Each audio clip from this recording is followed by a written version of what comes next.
I'd like to call the special board meeting of the Ross Valley Sanitary District to order. Roll call, please. Borstein, Yes, ma'am. Gaffney, Yes. Kelly, Yes. Meggs, Yes. Scylla. Yes. Thank you. All present. Okay, please join me in the Pledge of Allegiance.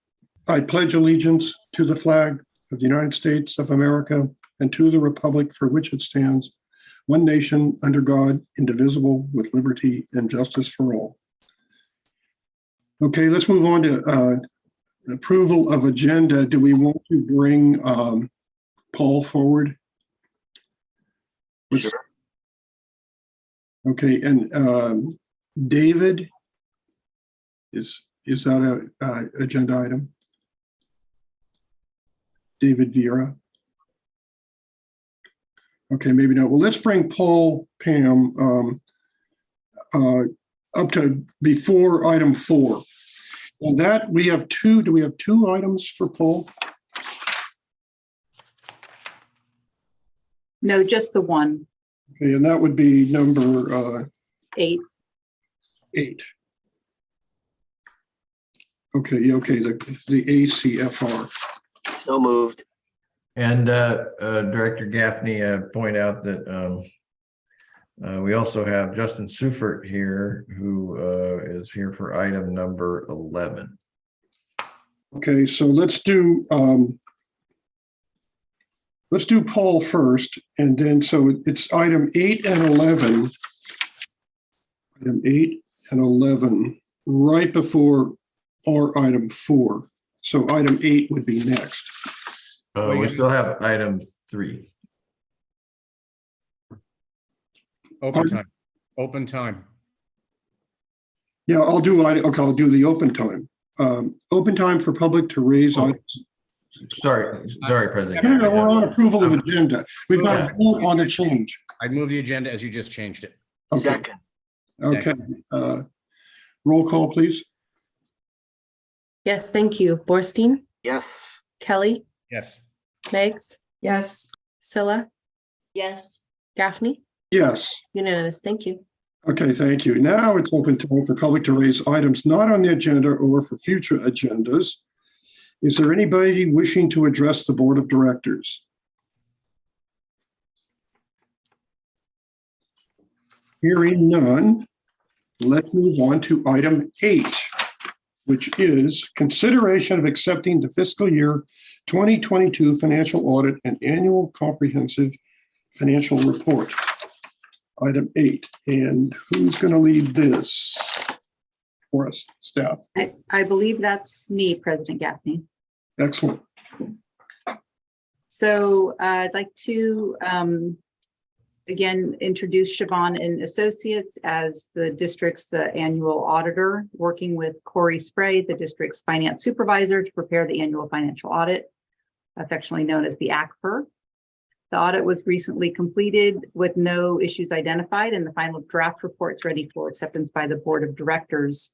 I will mention that the ACFR was presented to the finance committee yesterday, and there were a couple of suggestions for the full board's review and the oral presentation. So I'll be making some of those points.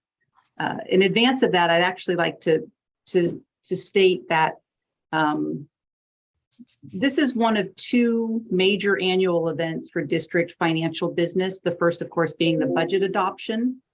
And the purpose of the annual reports to provide public disclosure of operating and financial activities from the prior fiscal year. So this is, again, distinct from the budget process where we're looking forward to a future fiscal year's financial activities. Now we're looking back to the prior fiscal year and evaluating how the district, what the district's position is overall. So this annual audit is for our fiscal year ending in June of 2022. So the first thing I'll bring up in the ACFR is the financial highlights page, which is on page 20 of the document, or board packet page 100.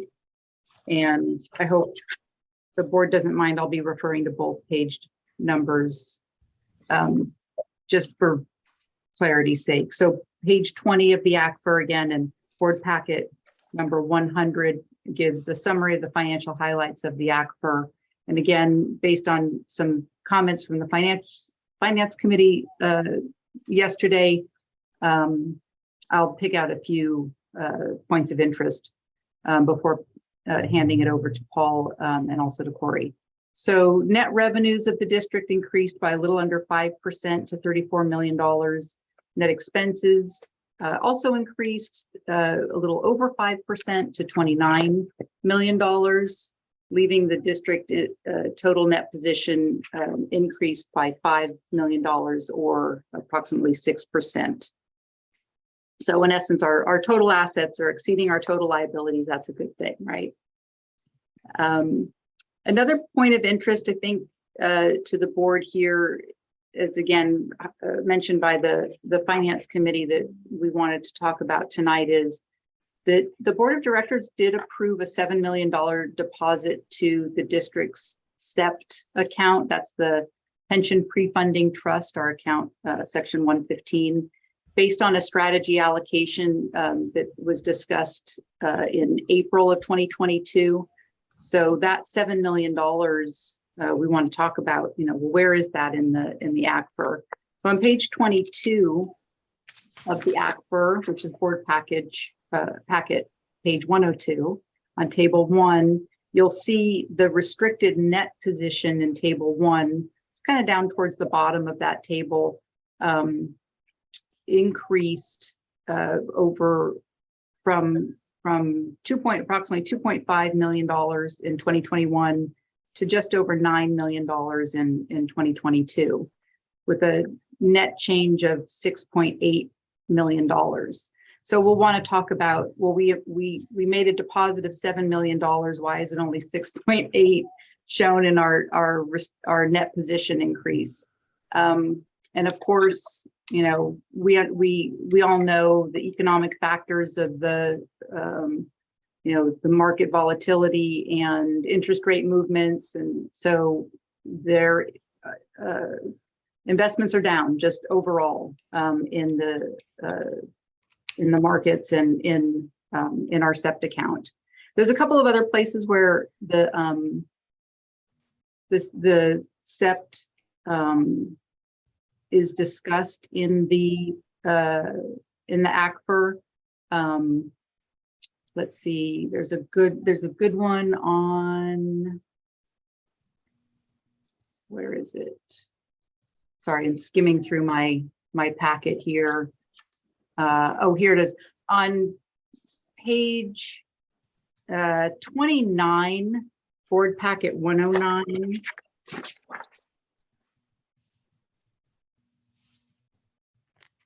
You'll see a very full discussion of the district's pension retirement obligations, starting on page 28 and going into page 29.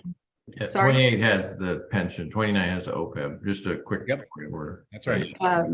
Right, but on page 29, it specifically talks about how the district SEPT account increased by $6.89 million,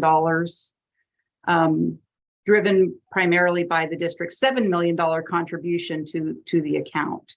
So that's why I wanted to just point out that there is a little bit of volatility in the market right now, but overall, the district contributions are deemed to recover over the longer investment term. As far as the OPEB goes, which is the district's SERPT trust fund, we did want to talk about that a little bit as well. The OPEB discussion, as the general managers just pointed out, is on the same page. There is also specific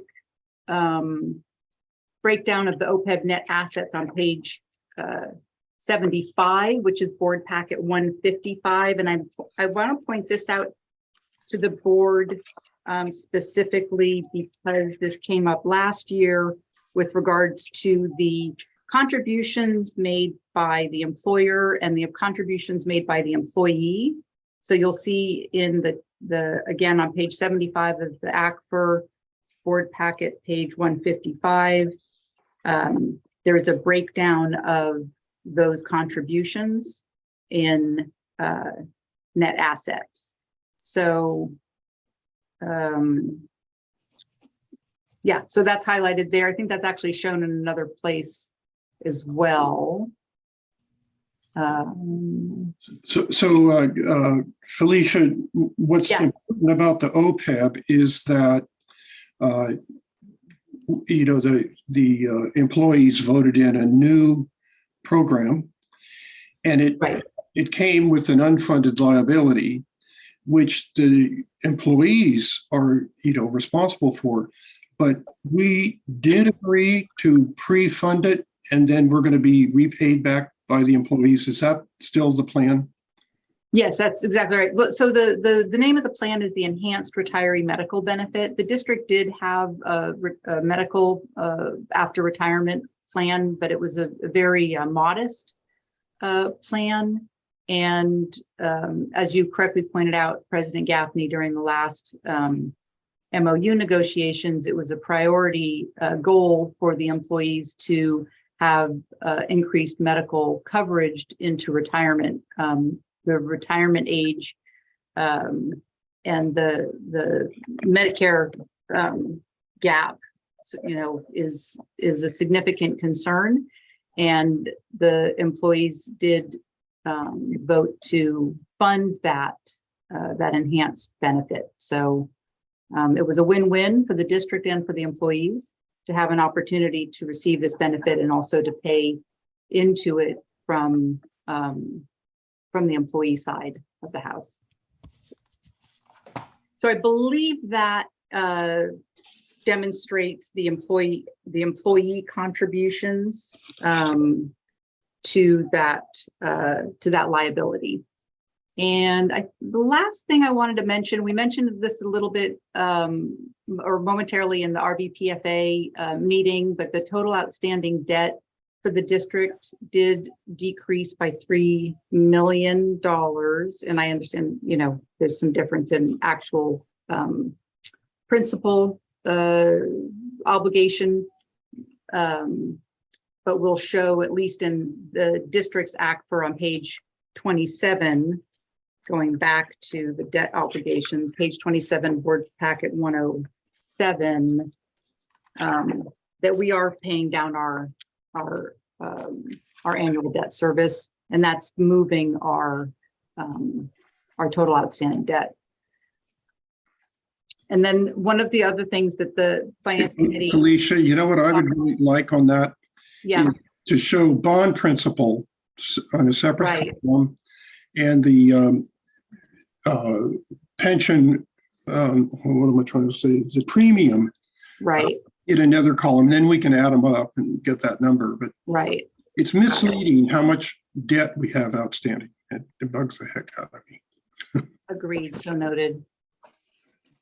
And then also the finance committee did discuss the 2013 revenue bonds would be eligible for refunding in October 2023.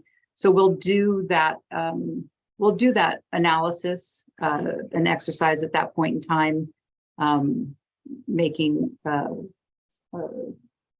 having a discussion with the board with regards to interest rates and consolidation of debt, if that makes sense. It does. And, if the interest rates haven't come down a lot, we may postpone, because we can refund that anytime after October this year. That's right. Yeah, and I just poke in real quick. We'll have an opportunity to incorporate that into the district's business plan for the following Excellent.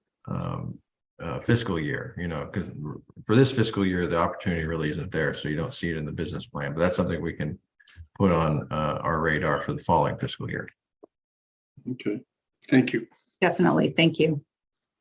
So overall, the economic factors are described on page 30 and 31.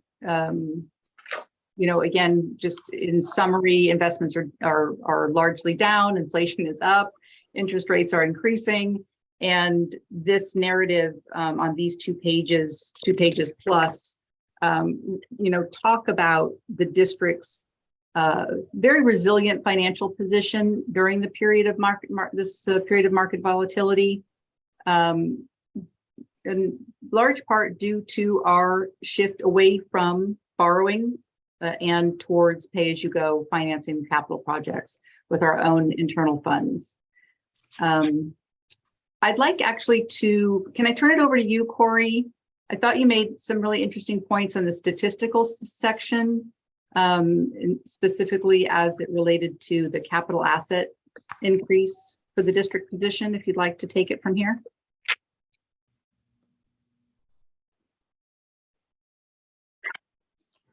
Nope, can't hear you.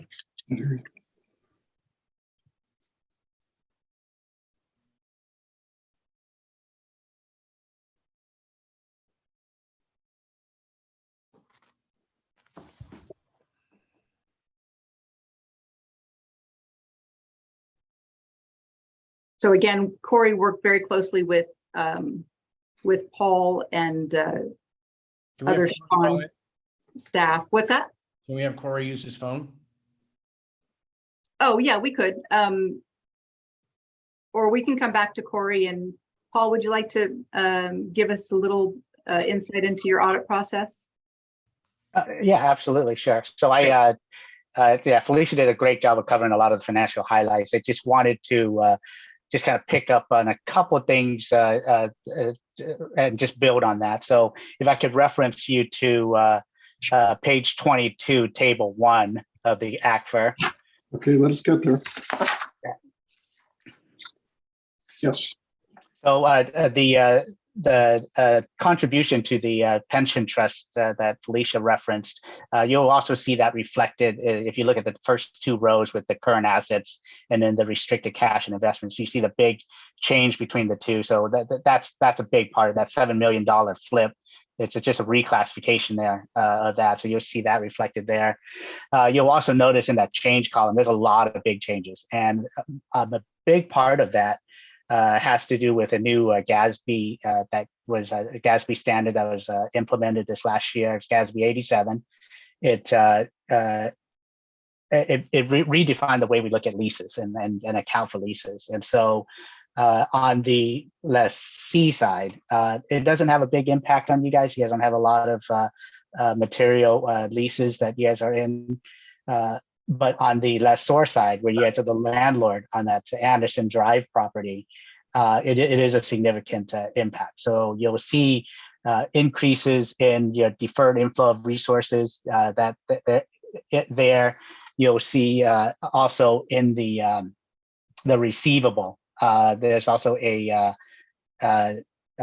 lease receivable that you guys have on the books now as a part of this new GASB 87 as well. So those big changes in your assets and the deferred inflows are impacted by that. Where's the lease receivable? Where is that? The lease receivable you'll see on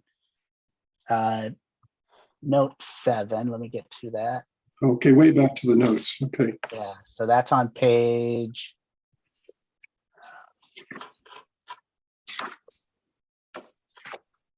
58. 58. Okay.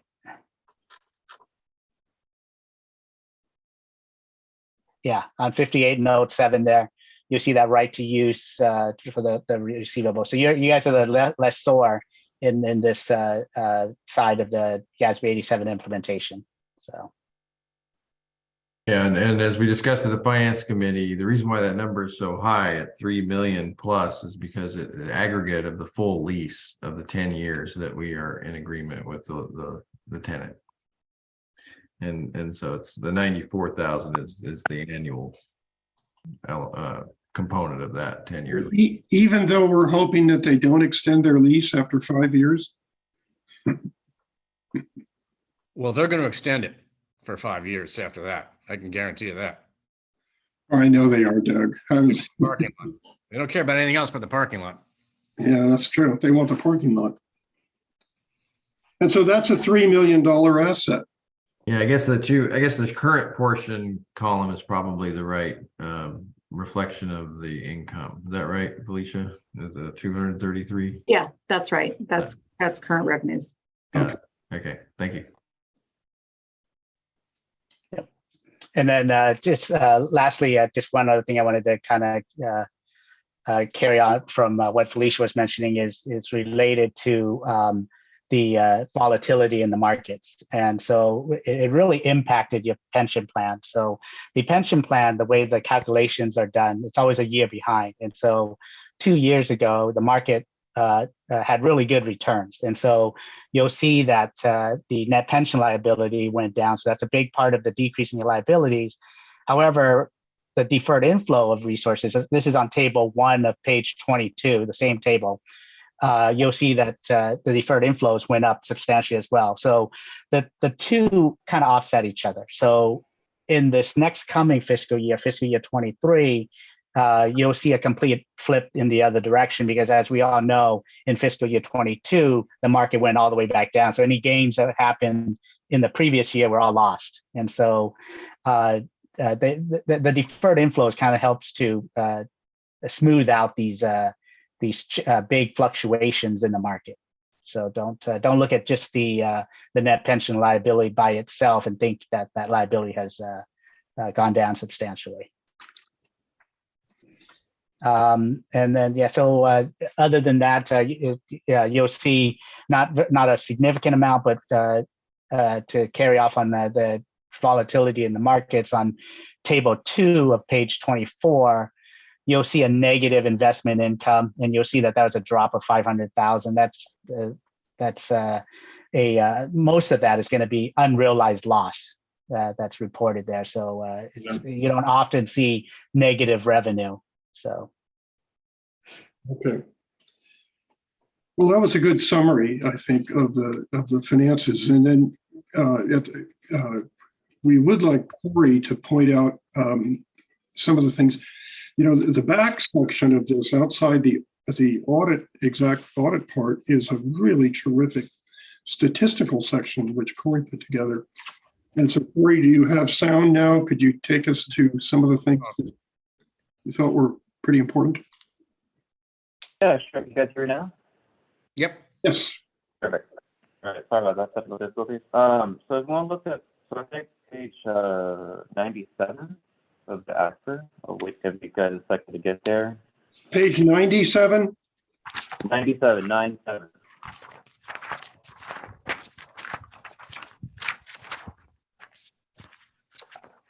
So the header should be summary of net position by component. All right. So this page, I think, is a pretty accurate and great representation of the district's mission and goals, as well as in terms of, so we're charging fees for really modernizing our infrastructure. So by looking at our net statement, net position right here, we can see a very large increase going up like this, which is great. But the reason why that's an increase is because of our capital investments. Our capital investments are increasing tremendously, which means that there is a very strong correlation, and showcases, financially, we showcase that we are living to our values. We're living up to the idea that we are modernizing our infrastructure. So it's a great plus for us. Yeah, that's not a flat graph, Corey. This is it was a little flat, about 8 to 10 years ago, but it really has a steady increase, and it even appears to be slightly exponential in the last 3 years. So you're seeing, this commitment to being, nimble and taking advantage of capital investment opportunities whenever they come. This is translating into our net position. And this graph shows it pretty dramatically. And another part of it too, sorry to interrupt, just wanted to cap this off. If you look at page 101 of the ACFR, this will showcase the summary of investment in capital assets.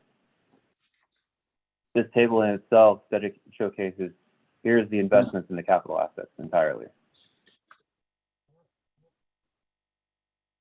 which is a big driver of that, the statement net position, by the way. So it's 100 million increase Right. over 10 years. It's amazing. Yeah. And now we're doing it pay as you go. You know? Pretty much. Funding itself. Anything else, Corey?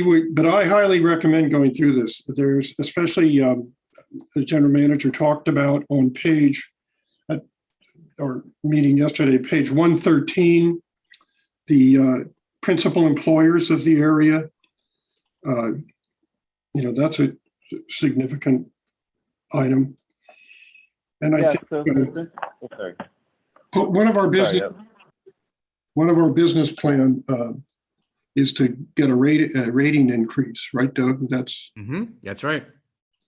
We think we're eligible for it. I think we are. Yeah. And I think if we highlight the pension deposit we made, that's another good point that the agencies look at. Oh, absolutely. Yeah. Anything else, board members or staff do we want to talk about, or Mr. Palm? I think that was a great presentation It about was. it covering highlights. Like, yes, Pamela. First of all, that financial meeting was awesome. It was a long meeting, but it had to be. And without that, I would have been lost. So I really appreciate that meeting. I mean, yesterday. Yeah. Yeah, it was almost 2 hours, I think. And I know it's hard on that committee. I used to be on it many years ago, so it's a lot of work. This is these graphs are fabulous. They're not complicated. Even I can understand. My only question is the bonds, the outstanding bonds. Are they how are they interwoven in all of this? And when or how are we going to pay them off? Or am I jumping the gun to bring that up?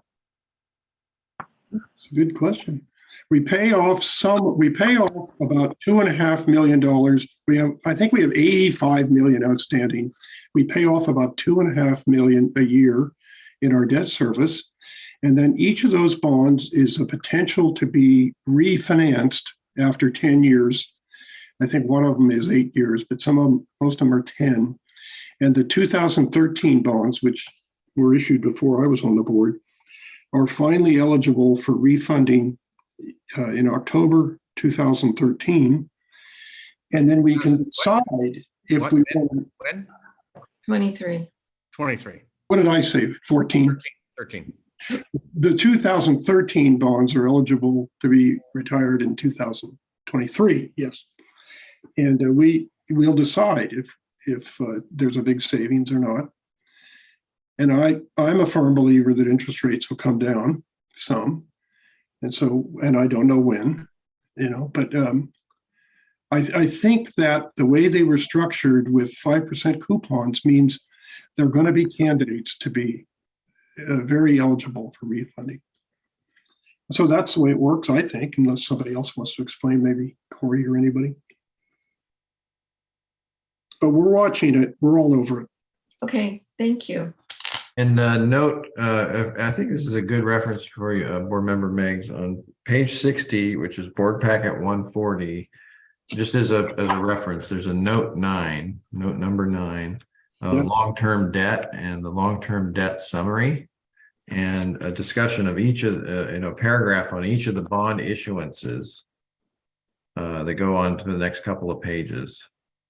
So it really has a lot of detail on what year, what the principal will be at different years, and the interest paid and the total debt service. And so this is a good reference for the bonds and their status. Yeah. Thank you. Every now and then I go, what happened to the bonds? And so that's very helpful to hear that. Thank you. Any other questions from the board or comments? Well, I'd like a motion to. I will move to accept the fiscal year 2022 annual comprehensive financial report as presented. Is there a second? Second. Doug seconded. Okay, thank you. Any further discussion? Roll call vote, please. Thank you. Borstein, Yes. Kelly, Yes. Meggs, Yes. Scylla, Yes. Gaffney. Yes. Unanimous. Thank you. Okay, thank you very much. Okay, now let's move on to agenda item 11. Thank you, Paul. Thank you, Thank you. Paul. Very much, Paul. Good Happy presentation. solstice night. Agenda item 11 is consideration of approving contract change order number 1 in the amount not to exceed $657,730 for additional work on the fiscal year 22-23 gravity sewer improvement projects with Glossage Engineering. Who's going to help us on this one? Yeah, I'll get it started, but we do have both Phil Benedetti, our senior engineer, and Justin Seufert from SOMAS here to answer questions and provide a little bit more information on this proposal. Just to orient the board, we issued the award contract to award recently for the fiscal 22-23 gravity sewer improvements project, and this project is under construction and moving along very well, very successfully so far. We also, in November, the board awarded a design contract for the 23-24. I know it gets a little confusing, but 22-23 is under construction, 23-24 is under design, and we have a unique opportunity that came about through some circumstances since we awarded and went out to bid and awarded the 22-23 project. There's been some urgent findings related to pieces of the 23-24 project that are in design. It would really be preferable for the district to go ahead and bring them into construction sooner for several reasons related to maintenance and capacity, wet weather capacity. So we're bringing before you what we and we discussed this a bit at the finance committee, and I think it's maybe helpful for the full board to understand that there are owner proposed change orders and there are contractor proposed change orders. This is an owner proposed change order that takes advantage of some opportunities, some district needs that have come up since the contract was awarded. That relate directly to the contract. And so this is described in the staff report under justification for approval, which is board packet page 251. And so that speaks to the issue that, yes, this is a over 30% contract increase proposal, but it's owner driven based on circumstances and very, the high overlap of the nature of the work that's being done under the current contract. So I just want to point those factors out and then hand it off here, Phil, to describe what the content of the owner proposed change order is. And then you can hand it off to Justin. All right. Thank you, Steve. So the change order before you tonight, the sort of impetus for this, as Steve mentioned, we during the design of the 23-24, these pipes that you're looking at adding to this project were originally planned for the 23-24 gravity. We were in design for that. Right around the end of bidding, award of contract for the 22-23 gravity sewer improvement project, we had a situation in one of the pipes on Santa Cruz that's listed there that during a TVing of that, a camera broke through the bottom of the pipe, and just the weight of the camera caused that section of pipe to fail. The camera got stuck, and in order to retrieve that, our maintenance staff, our repairs crew went and had to begin excavation to extract the camera and get the pipe flowing properly again. When they went to do that work, they discovered that the pipe just kept crumbling.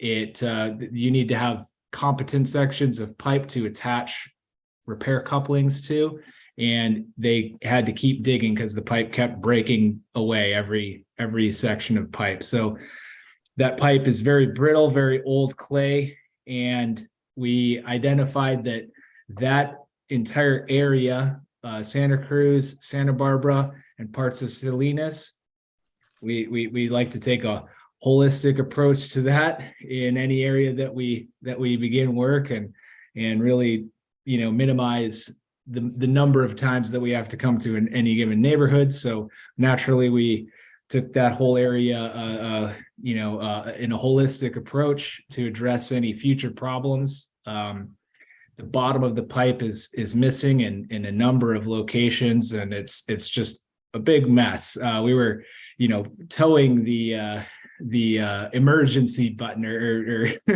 it was nearly an emergency situation, but luckily our repairs crew was able to put a Band-Aid on it. But that was, deemed, complete, but please fix this as soon as possible. So we're currently unable to TV these lines, maintain them properly. They're kind of a blind spot, and we're just monitoring our smart covers at this point, and keeping our fingers crossed. So we've added, the change order that we're looking to add on is about 1,900 lineal feet of vitrified clay pipe. We're going to pipe burst it in the same method that the rest of the 22-23 gravity project is planned to is currently designed for that whole project. This does represent a 33% increase in the original contract amount, which is substantial, but it is similar work, similar area of work in the town of San Anselmo. We're going to just add this on to the existing encroachment permit. And the bid price, the average of the bid prices that we received for the different work areas, there's a different price associated with different types of areas where they're going to be pipe bursting. And this, and this is, just sorry to interrupt, but this is on board packet page 252 and 253, which are the SOMAS assisted us with, Justin assisted us with documenting the change order and the line by line bid items. So this is what Phil's referring to. Thank you, Steve.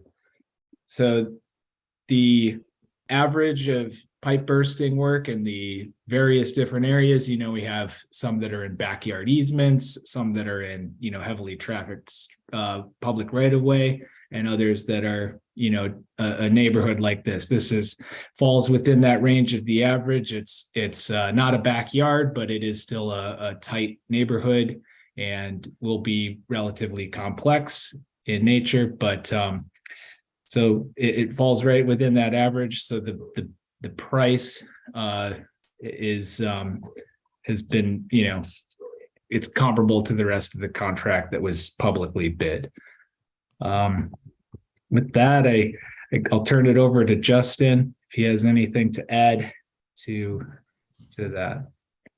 Well, Phil, I think you stole almost all my thunder, but I will say that we've had great success with Glossage in past projects. One of the premier pipe bursting firms that we see, or contractors that we see bids from. This was, I know it's a substantial amount of money, but as Phil mentioned, an emergency situation. And the initial bid or contract prices from Glossage were very competitive. Which, while this represents a slight increase in those costs, still remain very competitive overall. So I think that's all I wanted to add. And one other thing too, to add to that, Glossage's lower bid on the contract for $1.9 million was I forget the original engineer's estimate, but we left there was a budget. We left about $1 million on the table, I believe. That's right. Yeah, I believe the original engineer's estimate was 3 and change, maybe 3.2. That's right. It was 3.2. I remember that. Oh, okay, perfect. From a My memory hasn't failed yet. budgetary standpoint, we're doing well there. Yeah, and then, and I see board member Meggs has a question. I'll just point out too, that there's another dimension of urgency, which is related to flow monitoring that we conducted last winter in this area. And we're really seeing higher than expected flows through this area compared to past flow studies, and capacity issues in Memorial Park, in our trunk sewers going through Memorial Park that are downstream of the Santa Cruz Avenue area. So by including lower laterals in the scope up to the cleanouts in an area that we know is a storm drain system run right parallel to our sewer, we think we have a good probability of addressing significant amount of I&I that is showing some issues in capacity in Memorial Park. We'll continue to monitor that situation, but given that we're here in the wet season, have a little bit of a lull, there really is a window we can take advantage of to potentially address a capacity issue as well as a pipe integrity issue that Phil described well. Thank you. Any board comments? Yes, Doug. I have Oh, Pam. Okay. a couple of, Yeah. easy questions, I think. First one is on how this graph is done. I'm a little confused. What page, Pam? Page 52 and 53, 252 and 253. Just for an education thing, it talks about units and then it talks about unit bid cost. And I don't understand how you do the estimate. Because it says a unit is LS and then it says one and then it says 32,700. So how are you basing these Yeah, units? field that one. What? So board member Meggs, the unit describes like the unit of measure. So the LS, it represents lump sum, and you'll see below that there are EA, those represent each. LF would be linear feet. So that's what we're measuring. And the unit price is the price per unit. So if you have one, I mean, the one lump sum, just translate directly over. But the 19, like where we have pipe bursting, I think it was what, 1,922 feet. And That's $215. yeah, $215. And then if you do the math real quick, I think you come up with somewhere around 400,000. 413,000. Yeah. That makes it easy to understand. And then there's some mention about the asphalt. Are we going to fix the road on top of it, or what does that mean exactly? Correct. Yeah, we're still held to the same standard as the rest of the project. We don't know exact. I mean, there was a TBD there, to be determined, on the total quantity. So when we are excavating for pits and manhole replacements, that asphalt needs to be replaced. It's typically a T-cut, which is 1 foot over the excavation, but the city generally lays that out for us. So that's an open, kind of the quantity there is open, is to be determined. And that cost is not built into this change order, but under the original contract, we have a bid item. It's a bid item, I think 10, and there's $200,000 set aside for district's use. And that is to accommodate situations like this. So we'll end up billing the extra asphalt work under the original contract. So it could go up, the overall.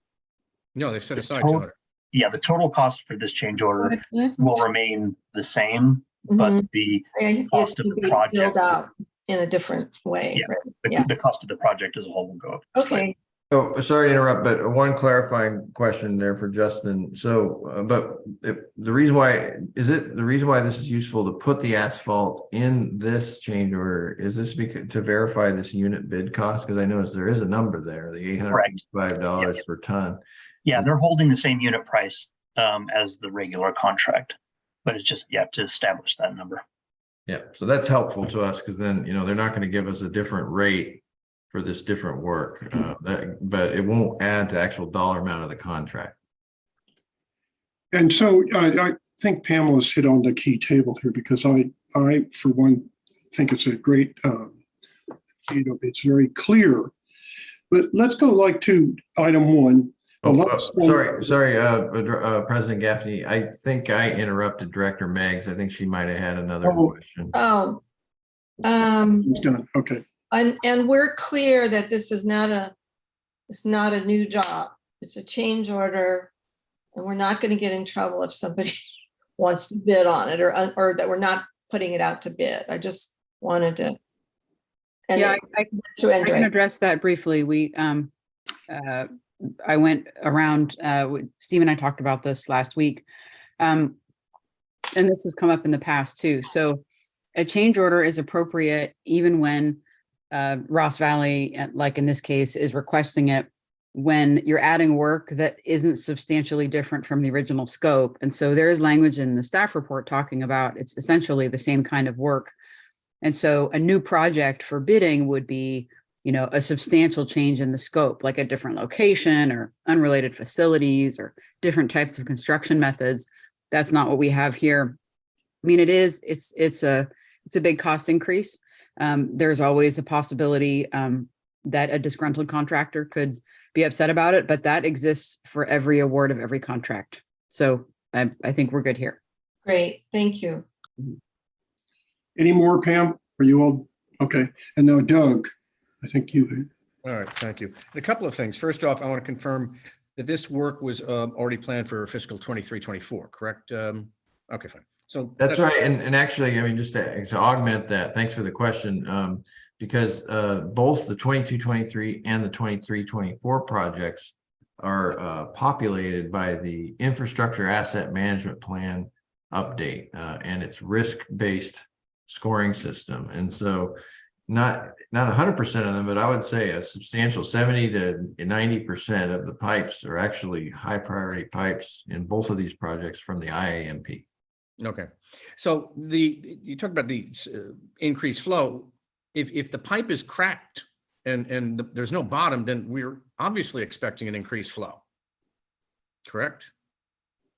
That's right. It's just, the probability is much higher. It depends on the interaction with the groundwater table and then, the rainwater dependent infiltration when the groundwater comes up, right? So the probability is higher with the bottom of the pipe having damage.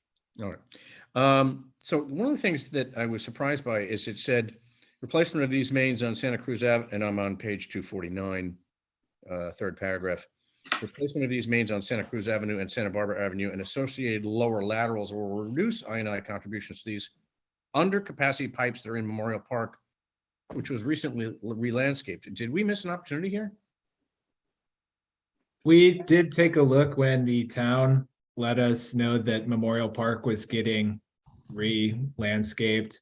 Those pipes, based upon the population, the number of residences upstream from that, it really didn't raise any alarms as far as we could tell. But they're also very large pipes. There's a 12-inch pipe. Replacing them may not have even fit in with their time schedule, to be honest, with when they let us know about that work and when we could have made it happen.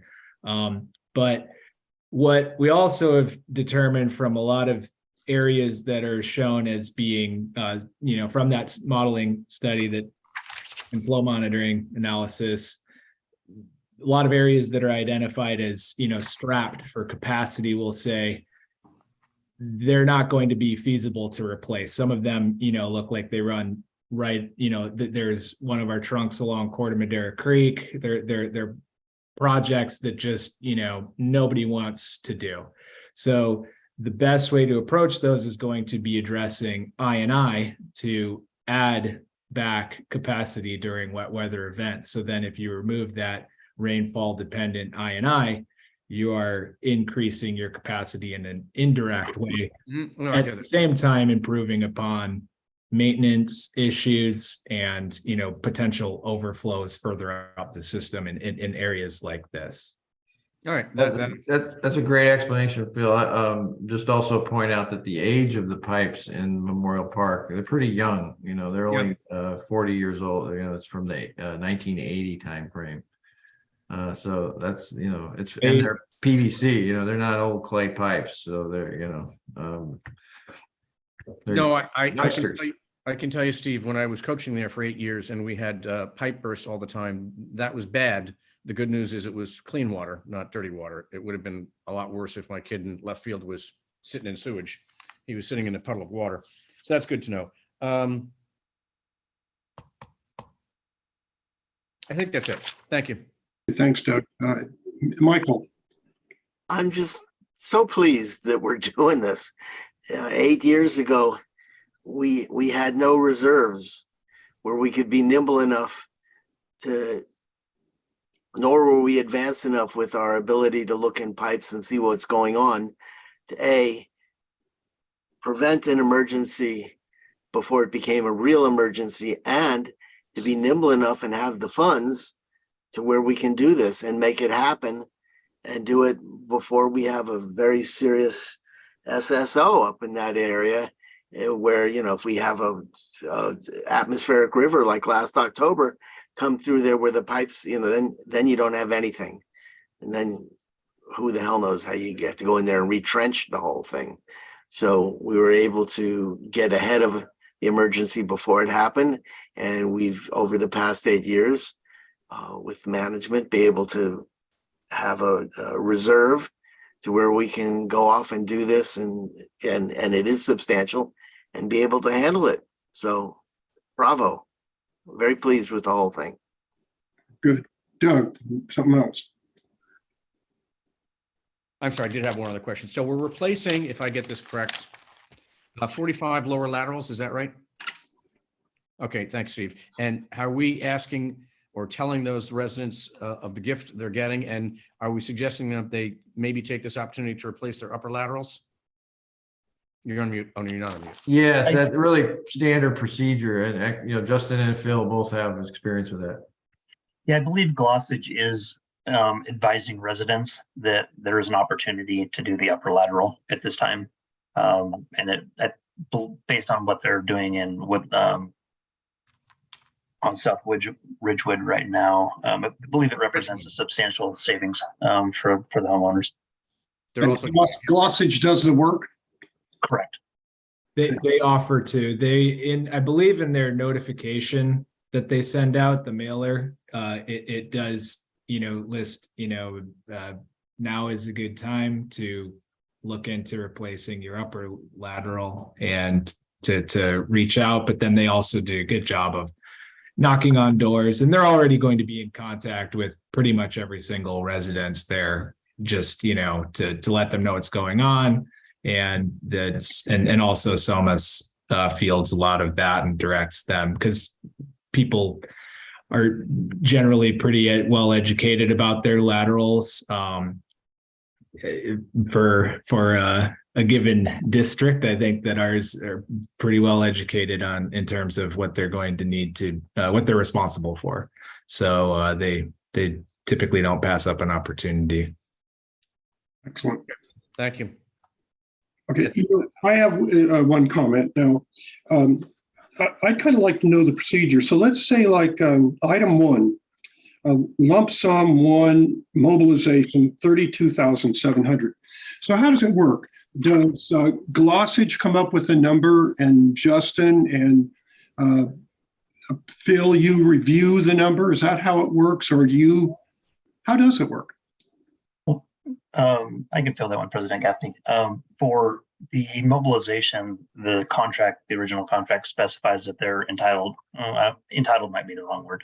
They're allowed to bill up to 5% of the work that they're proposing on, and so that 32,000 is near a 5%, and it covers bonds and insurance, and not just strictly moving in equipment, because they will be in San Anselmo, but it goes to some of the other overhead costs. Okay, yeah, it does say that, and not to exceed 5% of the estimate. So that was in the main contract as well. Correct. That's standard contract language for Ross Valley. And then the pipe bursting, there's little pieces. It's the same deal, right? A lot of them are in the original contract. Correct. Yeah, that bid schedule mirrors the original contract very closely. And I think this table is very understandable. You know, I could go through it and thought it was very good. So, okay, that satisfies me. Any further comments? I think on that point, thank you, Justin. That was a good explanation. But just to add a little, we did, you know, as part of our procedure, we saw this opportunity. So to do an owner initiated change order, we issue an RFQ, or request for quote. And so you'll see that, you know, on the table 1, it says Glossage Engineering pricing table in response to RFQ number 1. The RFQs are initiated by the owner during the execution of the contract. That's the mechanism we use to get it going, you know, to say, we're serious, you know, we'd like it. And here's the map. And so the map on board packet 255, Bill generated here in-house and gave to the contractor, say, give us a quote. And then Justin and Phil worked with the contractor on these line by line quotes, and compared with the existing contract to make sure the district's getting a fair deal. Okay. Any further discussion?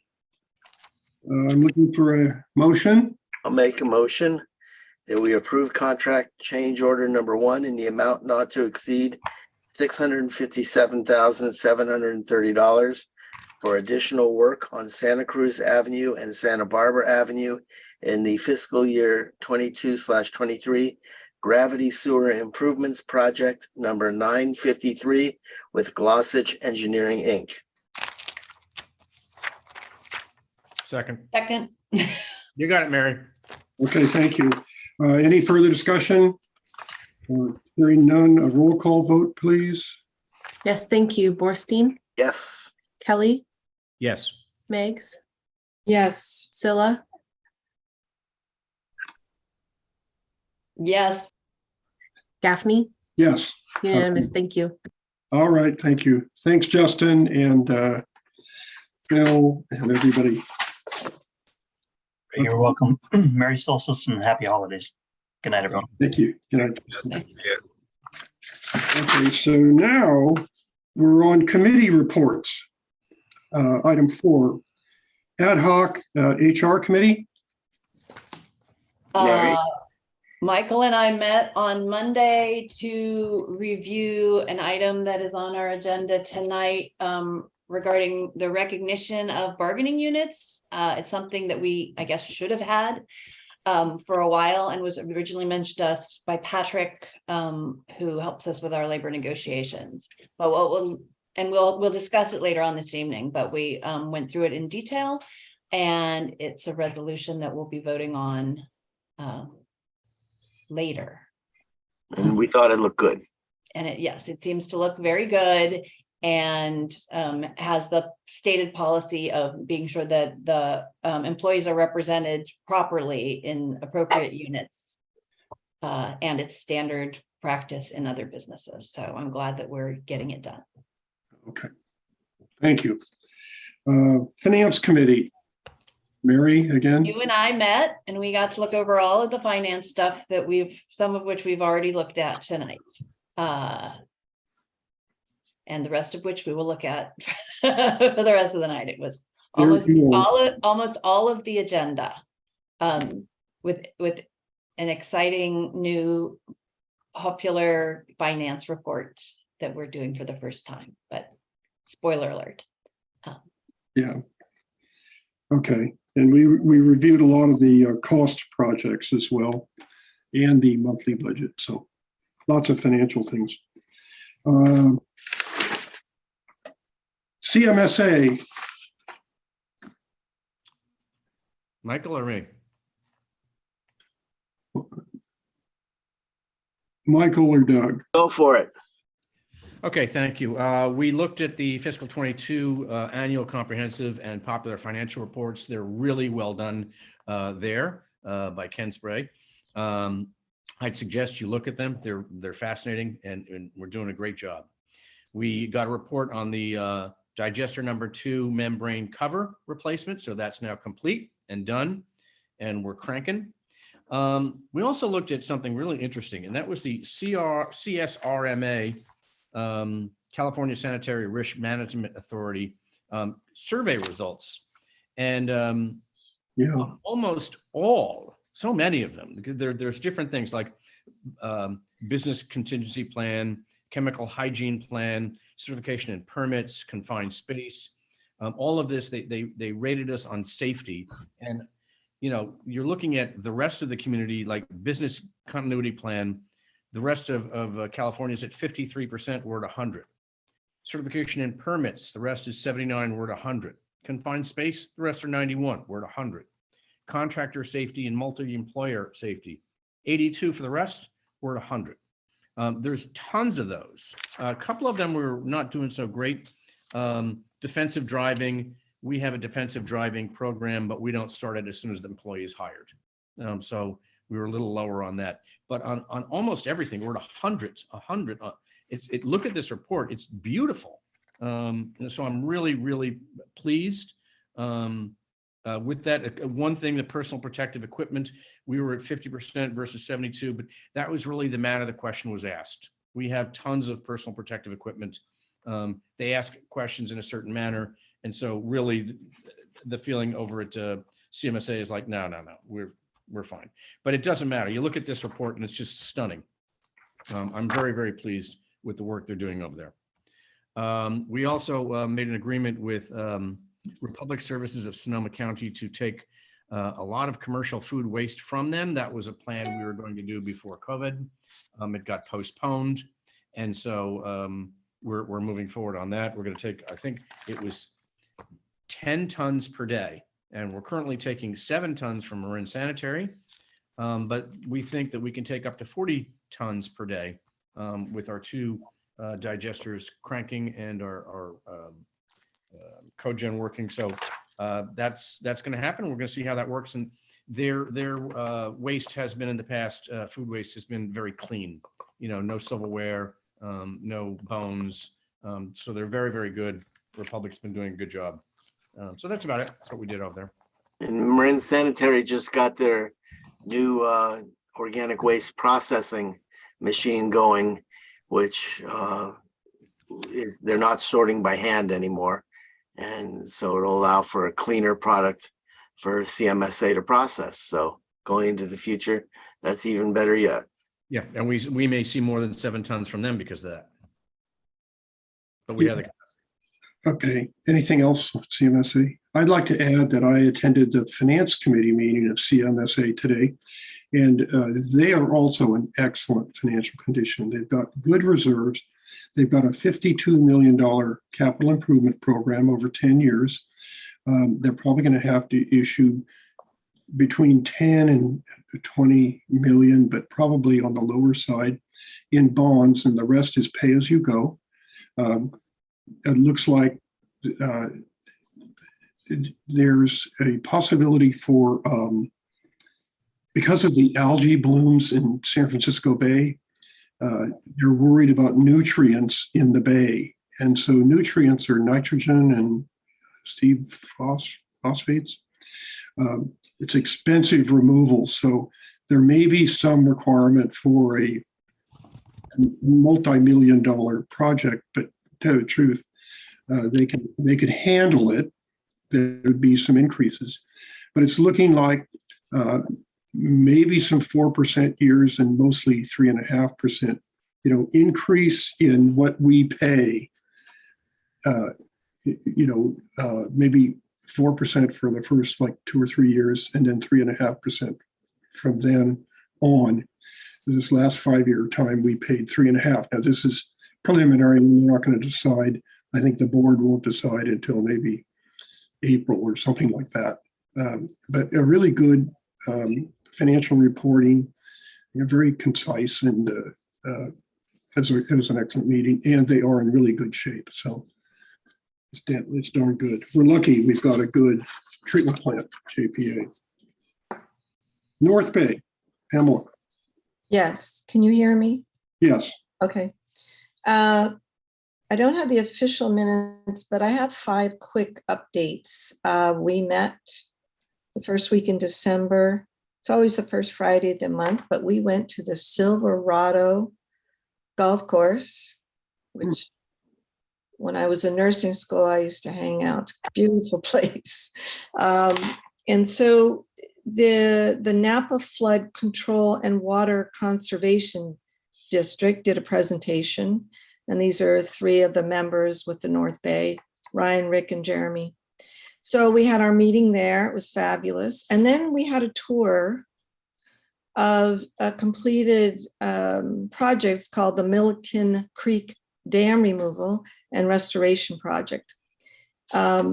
It was inspiring to see a project that North Bay Watershed had a hand in supporting, and now to be highlighting it. So the project was very successful, and we witnessed a healthy beaver dam that was established within 1 year of the project's completion. So I have a picture of all of us up there on the bridge. I think, Michael, you're in it. And then we also, Jack, it was, this is sad. It's his last meeting, Jack Gibson, because he lost the race, and he has spent 22 years of leadership. And, but, I think he's going to be coming back to the meetings. We're trying to figure out, maybe he could be a member at large. And we had some great, beautiful remarks to give Jack. And then next month, we are going to meet sort of like a gathering of different people affiliated with the North Bay Watershed. It'll be somewhat of a social gathering to start thinking about where are we going to go in the future. And by the way, Michael, thank you for that great article you sent to the group about the cleanest drinking water, recycled water. So that's it. And I'll send the photos to Julia if you could send them around. Thank you. Yeah, I had gotten that article from this guy named Steve Moore, who seems to know something about that kind of stuff. So it was a nice article. Okay, thanks. Great, Pamela and Michael. Let's move on to item 5, verbal report by the GM. Speaking of whom? Yeah. Thank you, President Gaffney and board members. Great updates today. I'll be as brief as possible. I've got 4 items. So first item, our regular updates on Larkspur Landing property. Just want to let you know that the city of Larkspur continues to hold meetings to discuss updating their housing element and their general plan. They had a meeting just last week. And our real estate consulting team is coordinating with city staff and their consultants to ensure that the general plan update considers our input from that comment letter that we sent almost 2 years ago. Hard to believe, but in January 2021. So we'll keep the board updated as to when milestones are reached in this process. It's very complicated, as you all know. It's, front page news, is the housing elements and objective design standards and all that. So they're working through those items, but we don't really have something solid to report at this time.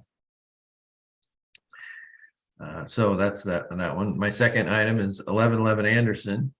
And so construction is proceeding. It did slow down a little bit with the holidays, and there were some personnel issues with the contractor. Actually, the project manager had some health issues, and so they switched over to a new project manager. But it's up and running again, and we should be able to report a lot more progress next month. But there's more holidays too, right? So, but we expect that things are getting back on track.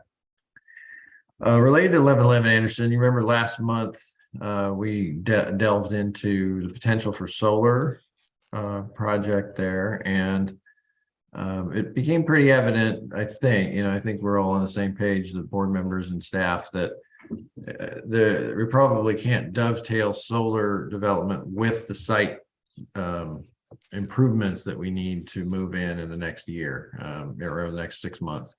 But we can still proceed. And we did hear back from PG&E in the last couple of weeks about their easement on the property. And so if I can share screen here, can you see this graphic? This was provided by PG&E, and so our building is right here, and our property is this shape, this polygon. So you see the red area are PG&E easements on our property. One is the overhead lines, and then one is the gas main along Anderson, which is right here. So you can see that's a pretty substantial overlap. And then one other thing to quickly share.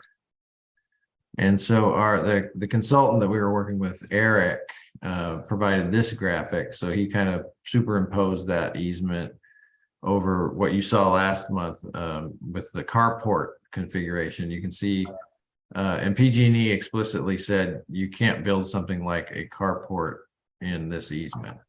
So this whole area it appears not to be feasible for a carport. We're still working through all of this, but it was just some good information. And then secondly, we heard just a couple of days ago that there was a PUC hearing and adoption of rules that is projected to be effective in April of next year.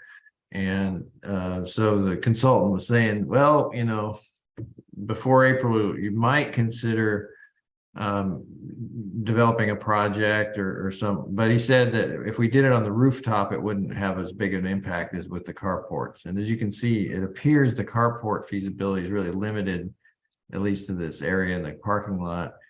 And, rather than rush into things, and since there isn't, he says, necessarily a huge financial impact to having to comply with new rules, it might make sense to, just continue to look at options. And even, at the back of the lot, the area not shown on this graphic, but on this other graphic,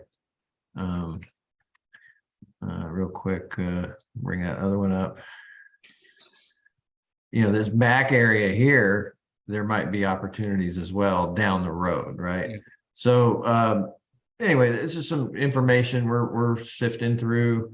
We'll bring back updates to the board as we get more specific information. But I thought you'd appreciate that, we did follow up based on the discussion of last month and got some more information. And, there's some constraints to work with. So with that, I move on to the next item.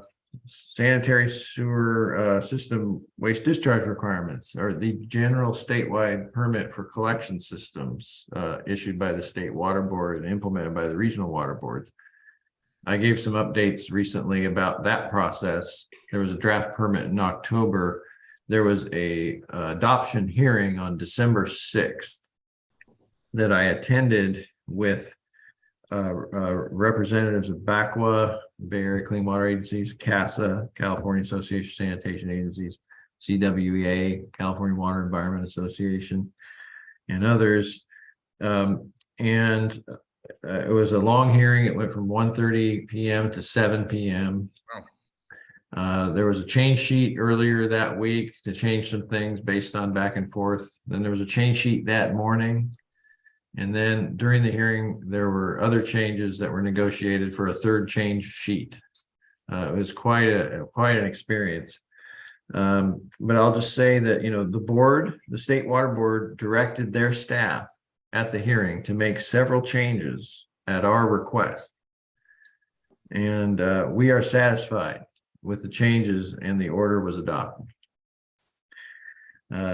And so it'll take effect on June 4th, 2023, right? It's like a 6-month period for everybody to gear up and to be in compliance with this new order. We need to make several changes to our program to comply. And and Paul's here, we're already working prior to this, we were working with David Patzer to do some work related to our recent SSMP audit. The SSMP is the sewer system management plan that we the board adopts to comply with this order. And now there's a new order and there's a new list of SSMP requirements. So we're going to contract with David Patzer to update elements of our SSMP and our spill response programs. So we have that in the works so that we'll be able to comply with the June 4th deadline. So I just thought to let you know that was taking up some of my time, in terms of trying to make sure that this order really had the right fit in terms of, accountability, but also cost of compliance and practical implementation. And what I learned during the hearing was the staff, it was very unusual. The staff were not unified on this order. There was really the program staff who were listening maybe more to us. And then there were the enforcement staff who actually presented to the board a different set of proposals. So it was very complicated. But in the end, the board really sided with program staff and with, us hardworking collection systems on what makes sense as far as an order going forward. And because it's going to last for another 15 years, this order that was adopted, updated an order that was in place for 15 years, 16 years. So we don't expect it to change, for a long time. So that's why we worked so hard to make sure we really nailed down some specifics. So it was it was an honor to work in that space and to work with my old colleagues on the State Water Board, and they were just a delight to work with, and they were listening, not just because I was there, but they were really listening earnestly to all the comments, and it was great to see them at work again. They're a very highly competent group. So anyway, that was quite an item. And then fourth, but not least, last but not least, I'm just really pleased to let you know that the CWEA Redwood Empire section gave us not one, but 2 awards. First, they gave us Small Collection System of the Year. And then second, we received an award for the Community Outreach Medium Project of the Year. And it's related to our efforts, and you have to give props to your Education Outreach Committee, Director Meggs and Director Kelly, for their idea on the cable TV outreach, because it really, the fact that we worked with the other agencies and put their logos on and everything, it was something that really caught folks' attention. So now we're going to enter the statewide competition, and we will keep the board updated on how that's going and see if we actually might win Collection System of the Year for the state. Fabulous news. Good going. And thank you for our outreach committee. And I had a question. Are the new permit requirements going to cost us a lot? Yeah, that's a great question. And, I feel it shouldn't. It should not. We really worked hard. There was a 2-year process. There were iterations. There were real cost concerns. But I think we whittled away at the things that are major costs, Well, we'll be looking at it closely. We've got some time now to really sort through, okay, what does this mean? How much outside help do we need to hire? But the truth is, because this district was under the microscope of the enforcement order, we've done a lot to anticipate what this order requires other agencies to do that may not have gotten off the dime to do infrastructure asset management planning, like we have. So I think for us, it's just showing what we're already doing and how it fits what the expectations are. So I don't think, and I communicate that to the board. I don't think that, we're not concerned so much for ourselves. We were concerned more for 3/4 of the agencies that are smaller than us, that don't have the staff or the history, the existing plans that we have. So I think it should be fairly nominal and just part of doing business and updating that we are updating the paperwork just to fit what we're doing. That's good. You fought off a lot of the requirements that you thought were not worth it. Yeah, I provided a voice in that dialogue. There was many, but I just provided that perspective that it appeared some of the requirements were really geared more toward continuous discharges, and these spills are one-time episodic discharges that you can't really track this in the same way. And so we were able to get rid of a lot of things like certain monitoring requirements that didn't make sense. Well, thanks for your effort on that. I know you worked really hard on it for probably the whole 2-year period. So that's very good. Let's move on to item 6, verbal report by board members and requests for future items. Any board members have a Oh, sure. I'd just like to thank staff for making a lovely holiday party last Thursday Oh, yeah.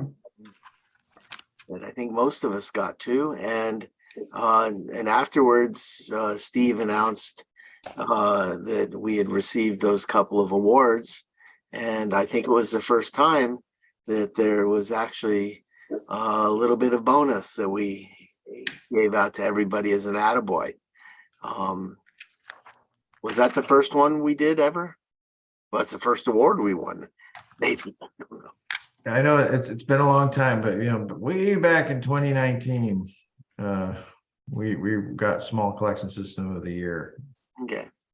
just like this time. So we're back, and actually at that time the board adopted a policy for giving staff a small bonus of $100 for regional awards, and we copied the CMSA policy almost word for word. So just to be Everybody looked very happy about that. So that's nice. If we get a state award, do they get 250 or something like that? Yeah, good memory, President Gaffney. That's right. Right. It's Good going. in the personnel policy book, policy 216. Okay, that I didn't remember. Okay, let's go to consent calendar. Item 7, matters listed on this item are considered routine. Hi. What's happening? Okay. Maybe acted under one. President Gaffney, I think Director Kelly may have a board member report. Oh, sorry, Doug. That's fine. Thanks. First off, a couple of things. I'd ask everybody to read Dick Spotswood's column today, which talks about continuing meetings on Zoom so that the public can attend. So it's a good article. I'd also ask Andrea, did you get a copy? I sent to Steve Moore and to Jason Dow a copy of the updated Brown Act, which relates that, and will you report back to us? I know the concepts of the concept changes. Yeah, it's actually on the agenda for tonight, the last item about meetings for next year. I'll go into some detail about the changes to the Brown Act. Thank you very much. And lastly, my other group worked very, very hard this last season on MMWD campaign, and we saw 60-30 flips on all the seats. I would not support us inventing positions for people that the ratepayers and voters said thank you and good night. But that's just my opinion. Thanks. Thank you for your opinion, Doug. Yep. Any other comments by board members? And stop me if. I don't have a comment, but I wonder, are we going to hybrid at some point? We're going to figure it out, aren't we? Yeah, it's for discussion later in this meeting. Okay, that's all. Thank you. Okay, now moving on to the consent calendar. Matters listed under this item are considered routine and enacted by one motion. Would anybody like to pull anything off the consent calendar? I hear none. I'll move the consent calendar. Second. Any discussion? Hearing none. Roll call vote, please. Thank you. Borstein, Yes. Kelly, Yes. Meggs, Yes. Scylla, Yes. Gaffney, Yes. unanimous. Thank you. Okay, let's move on to item 9, consideration of accepting the fiscal year 2022 popular annual financial report, PAFR, and submit it to the GFO. So this is item 9. I'd like to ask Assistant General Manager Felicia Newhouse to present this item. Thank you, General Manager Moore. Be happy to. As the board may know, the Finance Committee, or was reported out earlier in the meeting, the Finance Committee did review this item at the Finance Committee meeting yesterday and gave staff some feedback on the format of the document, which was circulated via email right before this evening's meeting. So I don't know if the full board's had an opportunity to see that email just yet. But we were, again, able to make some of the formatting edits that were suggested in pretty short time, which was great because this document is actually due to the Government Finance Officers Association by the end of the calendar year to be considered for an award. So with that, I'll back up and start the introduction of the item, which is actually the PAFR, a popular annual financial report. And this is a condensed version of the annual financial report that the board saw earlier in this evening's meeting, the ACFR. The popular annual financial report, the intent of this is to present financial information in a format easily understood by those without a financial background. And the GFOA, the Government Finance Officers Association, challenges public agencies to prepare these types of reports and present financial information in such a way that it is easily understood. This is the district's first attempt at this type of presentation. I want to thank Corey very much for making the suggestion to prepare this report on behalf of the district, to make the time to prepare this report on behalf of the district, working very closely with Courtney Buell, the district's recently appointed management analyst, who I think also has been working with the Education and Outreach subcommittee. She's been a wonderful asset to have here with the district. So there's certain eligibility criteria to be considered for the PAFR award.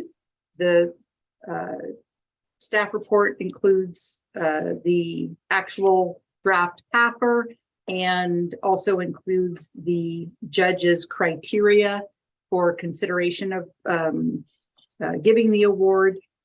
And with that, I'm just very, like I said, pleased to be able to present this to the board for the first time.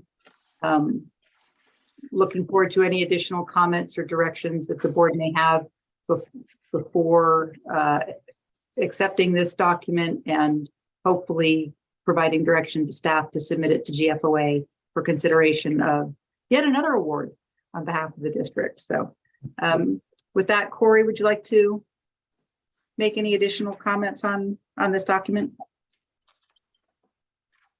Yeah, sure. So I just want to say that the GFOA offers a total of 5 awards, 4 of which are easily attainable. We already have 1, and if we get another one, then that's 2 of the easily attainable 4. The other 2 we'll bring our eyes on. We're thinking about, we have a plan to get those together.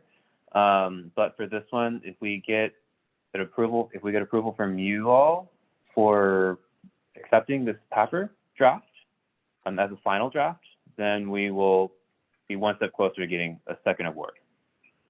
That's it. Thank you, Corey. Board comments?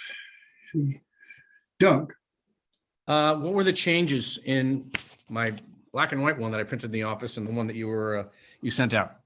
I'd be happy to go through those with you. And by the way, I'm sorry, can I preface this with, this is a phenomenally great report. I love it. Thank you. The suggested edits were mostly related to format. So for example, instead of fully justified text, the recommendation was to make it left justified text, the indentation of bullets. Okay. There were a couple of photo suggestions. We didn't like our photos of ourselves at the table, so I love that photo. it looks like we're being run by the zombie board. So they pulled that out. We thought the photos of the staff were great, but the board, we don't need those. Well, we did keep the photos, the smaller headshot photos of the board and executive staff, but we did delete the photo of behind the table at the bottom of that page and replaced it with a district logo. The other major change, and really, again, like these are very fine, I think, tune types of formatting edits. But the last one was on page 16. There's a compilation of photos and then it's just titled the RVSD way. And we put a definition of the RVSD way in the new version. So thank you very much to the Finance Committee, and in particular to Director Silla for those suggested formatting. I hope they come out as well as you expected. You can count on me for the non-finance committee. Yeah, it looks great. I particularly appreciate the RBSD way. I'm looking at it online, the new one. Great. I would say one more thing is that I think the general manager's letter could be formatted in a way that is a little more engaging to the eye. I would recommend more paragraphs and maybe bolding, because right now it looks like just a lot of text got cut and pasted, and that has such great information in it. It does. If I were glancing at it, I'd say bold, the things you want, the grabbers, our successes, and shorter paragraphs, people their eye skips from one paragraph to another. But that would be my only remaining comment. It looks beautiful. Thank you. Great. Thank you. I noticed on page 13, we need $1 in front of the 109 million number. But I think we got dollars in front of the rest of them. On page what, 13? 13, yeah, on the pie. Yeah. Oh, the dollar sign? Yeah. In front of the 109,000, Got it. 109. Yeah, you had a dollar Found sign. it. Thank you. Yeah, I noticed they snuck in a picture of me with a beard on the RVSD way. I said, who's that? Oh, well, that's me. And took out some of the background pictures where there were already graphs and such that or pie chart. So that, it looks cleaner. It's cleaner. Great. So we'll get that posted up on the website as part of this agenda packet, since it's been distributed to the board in advance of the meeting. And yes, recognizing Board Clerk Julia Cooper. Oh, just a point of information. I've already added it to the item. So if the public clicked on item 9, it was already the new version. But the full packet in Adobe kept crashing. So I'll do that tomorrow. Got it. Great. Thank you. That was very nimble. Thank you. Yes. Very timely. Well, I think it's a terrific report, and I didn't have very many comments. Mary had them all. That's not my thing. So I'm looking for I'd move to accept the fiscal year 2022 popular annual financial report and direct staff to submit to the Government Finance Officers Association for consideration of the PAFR award. Second. Okay, any discussion? Hearing none, roll call vote. Thank you. Borstein, Yes. Kelly, Yes. Meggs, Yes. Scylla, Yes. Gaffney. Yes. Unanimous. Thank you. Okay, thanks. Let's move on to item 10, which is consideration of authorizing the GM to approve the CEQA addendum for the FY 22-23 gravity sewer improvement projects after review and approval of council, of course. Yes, thank you, President Gaffney. To do the proposed change order that you approved requires environmental disclosure or environmental impact disclosure related to those changes. And similar to the rest of this project, we engaged the Federated Indians of Grayton Rancheria and made sure they were aware of these changes and circulated this addendum to the enlarging of the footprint. So we already have the mitigation measures in motion and are in contact with tribal representatives to do necessary monitoring for the project that is underway. So we just needed to make sure that we clarified the scope of the project as it has been updated now for the purposes of CEQA. And so we recommend that this addendum to the existing mitigated negative declaration be considered and adopted by the board. Any comments by the board? Yeah. Yes, Doug. I just don't understand the terminology. Three new, board packet 233, last paragraph. 3 new manholes will be installed to improve maintenance access. Great. And approximately 45 laterals will be reinstated. What does the word reinstated mean? Does that mean they're just being adjusted or being replaced, or what does that mean? Yeah, they're being replaced. Yeah, they're just being, it's part of the scope of the project is to make sure the laterals are connected to the main. So yeah, it can include any of those things. It can be, but it has to be connected. We're replacing the lower laterals, aren't we? Yes. Okay, thank you. Yes. That was another question. Well, this is the project we just approved with Glossage. And so That's right. we got to have a. Okay. And it doesn't have a cost. How does that work? Because we just did it on the last item. Yeah, we're not, this isn't, a contract or, we're not asking the board to authorize any expenditure. We're asking you to approve an addendum to the CEQA documentation for this project. Oh, so all we do is add some projects to that document that we already have. Okay. Right. Yeah, and just do a good faith disclosure of environmental impact and necessary mitigation measures associated with doing work on Santa Cruz Avenue, Santa Barbara Avenue, and Salinas Avenue. Okay. We must agree with that. Any further discussion by board? Okay, let's get a motion going, please. I can do that.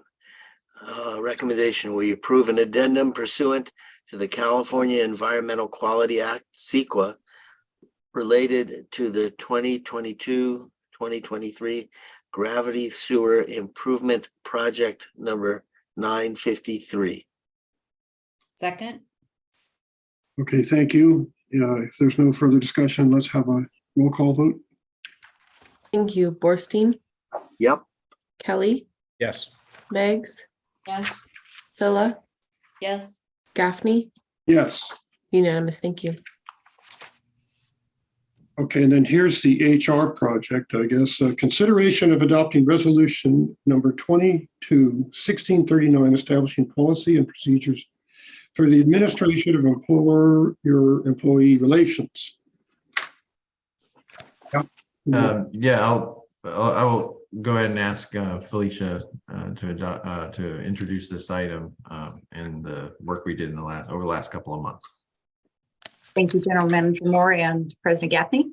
So this draft resolution, which is an employer-employee recognition resolution, is really about administrative procedures between the district and any employee representation group that might be interested in representing district employees, or that district employees might be interested in having represent them.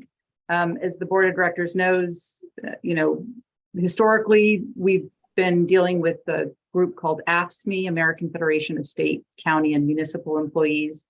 And that relationship has been, as good as it can be over the years.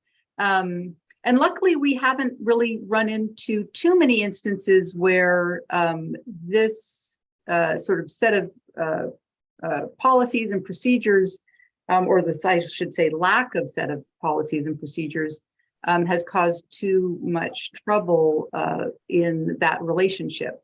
But it is important to have such policies and procedures, administrative policies and procedures, around this relationship, and in fact, really just around recognizing that the employees have a right to representation and they have a right to choose who they would like to have represent them. So the draft resolution that's proposed to be adopted by the board has been presented to AFSCME for their comments and suggested edits. We met with them on 3 separate occasions. They did make, a handful or so of suggested changes. We agreed to about half of those. And with that, we'd like the board to adopt this resolution, which will allow the creation of bargaining units by the employees, decertification process, again, by the employees, negotiation impasse procedures, if we are ever in the position of being in that part of a bargaining process, and other rules and procedures that are related to management and union relations. The other important thing to note is that the district is governed by the Myers-Milius-Brown Act. That's something that the board is familiar with when we're talking about public meetings. MMBA also regulates the government agencies' relationships with unions. So I want to point out that this resolution is in conformance with the MMBA and the government code. So with that, I will say again that the HR committee reviewed this in detail and supported the proposed resolution, and staff's available to answer any questions by the full board. Thank you. Questions, comments from the board? Pamela. What are the issues? Are they listed in here that they objected to? Thank you for that question.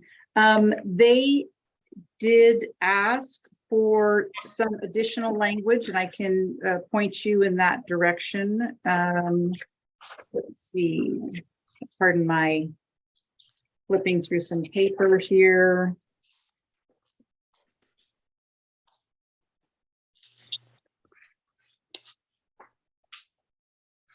Apologize, I should have anticipated your question, Director Meggs. Yeah, I'm a union girl.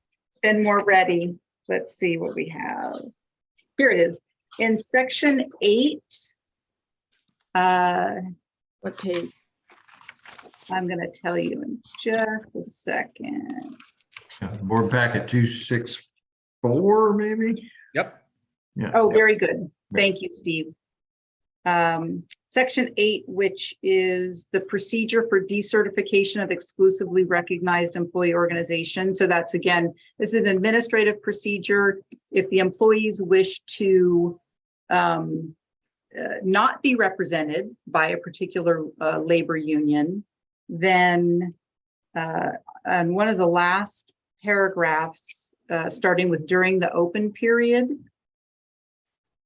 the union asked to add the second to last sentence of that paragraph that starts the employee relations officer determination that a majority of unit employees Wait, no wait. longer. Which paragraph are you on?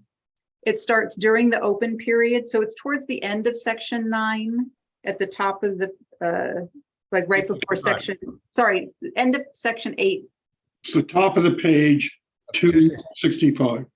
Thank you. 65. Thank you. Okay. Thank you. So go Yeah. top of the page or the bottom of the page? So let me, sorry, look at your version. Top of the page, page 265. Sentence 1, paragraph 1, during the open period. Yes. Did you find it, Director Meggs? No, It's at Okay. the very top of the page. I have to find page 264. I don't have page 265. Ugh. Why can't I find it? Because I took my packet apart. Go ahead and read it and I'll keep looking. Okay. It is in board packet page 265 at the top of the page there. It starts during the open period, which is in quotation marks. And then the second to last sentence of that paragraph, the union requested we add the following sentence, which reads, the employee relations officer's determination that a majority of unit employees no longer wish to be represented by the incumbent exclusively recognized employee organization must be made in good faith and based on objective evidence. And the district agreed that was fair language to be added. And I'll just explain the employee relations officer is defined in the resolution.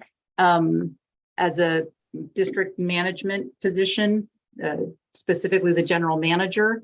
And the incumbent exclusively recognized employee organization, in this case, would naturally be AFSCME. So they basically asked that if the employees wish to decertify AFSCME's representation, and they make that petition to the general manager, that the general manager would review that and make that determination in good faith and based on objective evidence. Are you saying, that's very confusing to me. Sorry. Are you saying that the employee has the option of opting out of being a union member? Not in this paragraph. Lordy. Yeah, in this paragraph, what this is saying is if the majority of the employees don't want to be represented by AFSCME or any other union, They want to join the Teamsters. they want to join the Teamsters, right? Or they want to join SEIU or whatever it is. What's the majority? 2/3, 3/4, 50 + 1. What is the majority? Simple majority. It's going to be a simple majority. Thank you, Director Silla. 50 + 1. Yes. Simple majority. Yes, that's right. Does it say it in here? Says majority. All right. What's the other thing you're gonna tell me? Oh, thank you.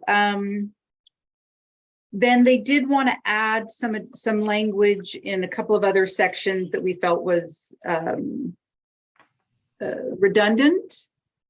So, for example, they wanted to add in section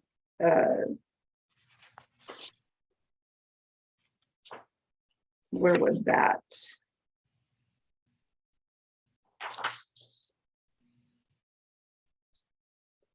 Section 15, under administrative rules and procedures, they wanted to make an addition of the government code section 3504.5.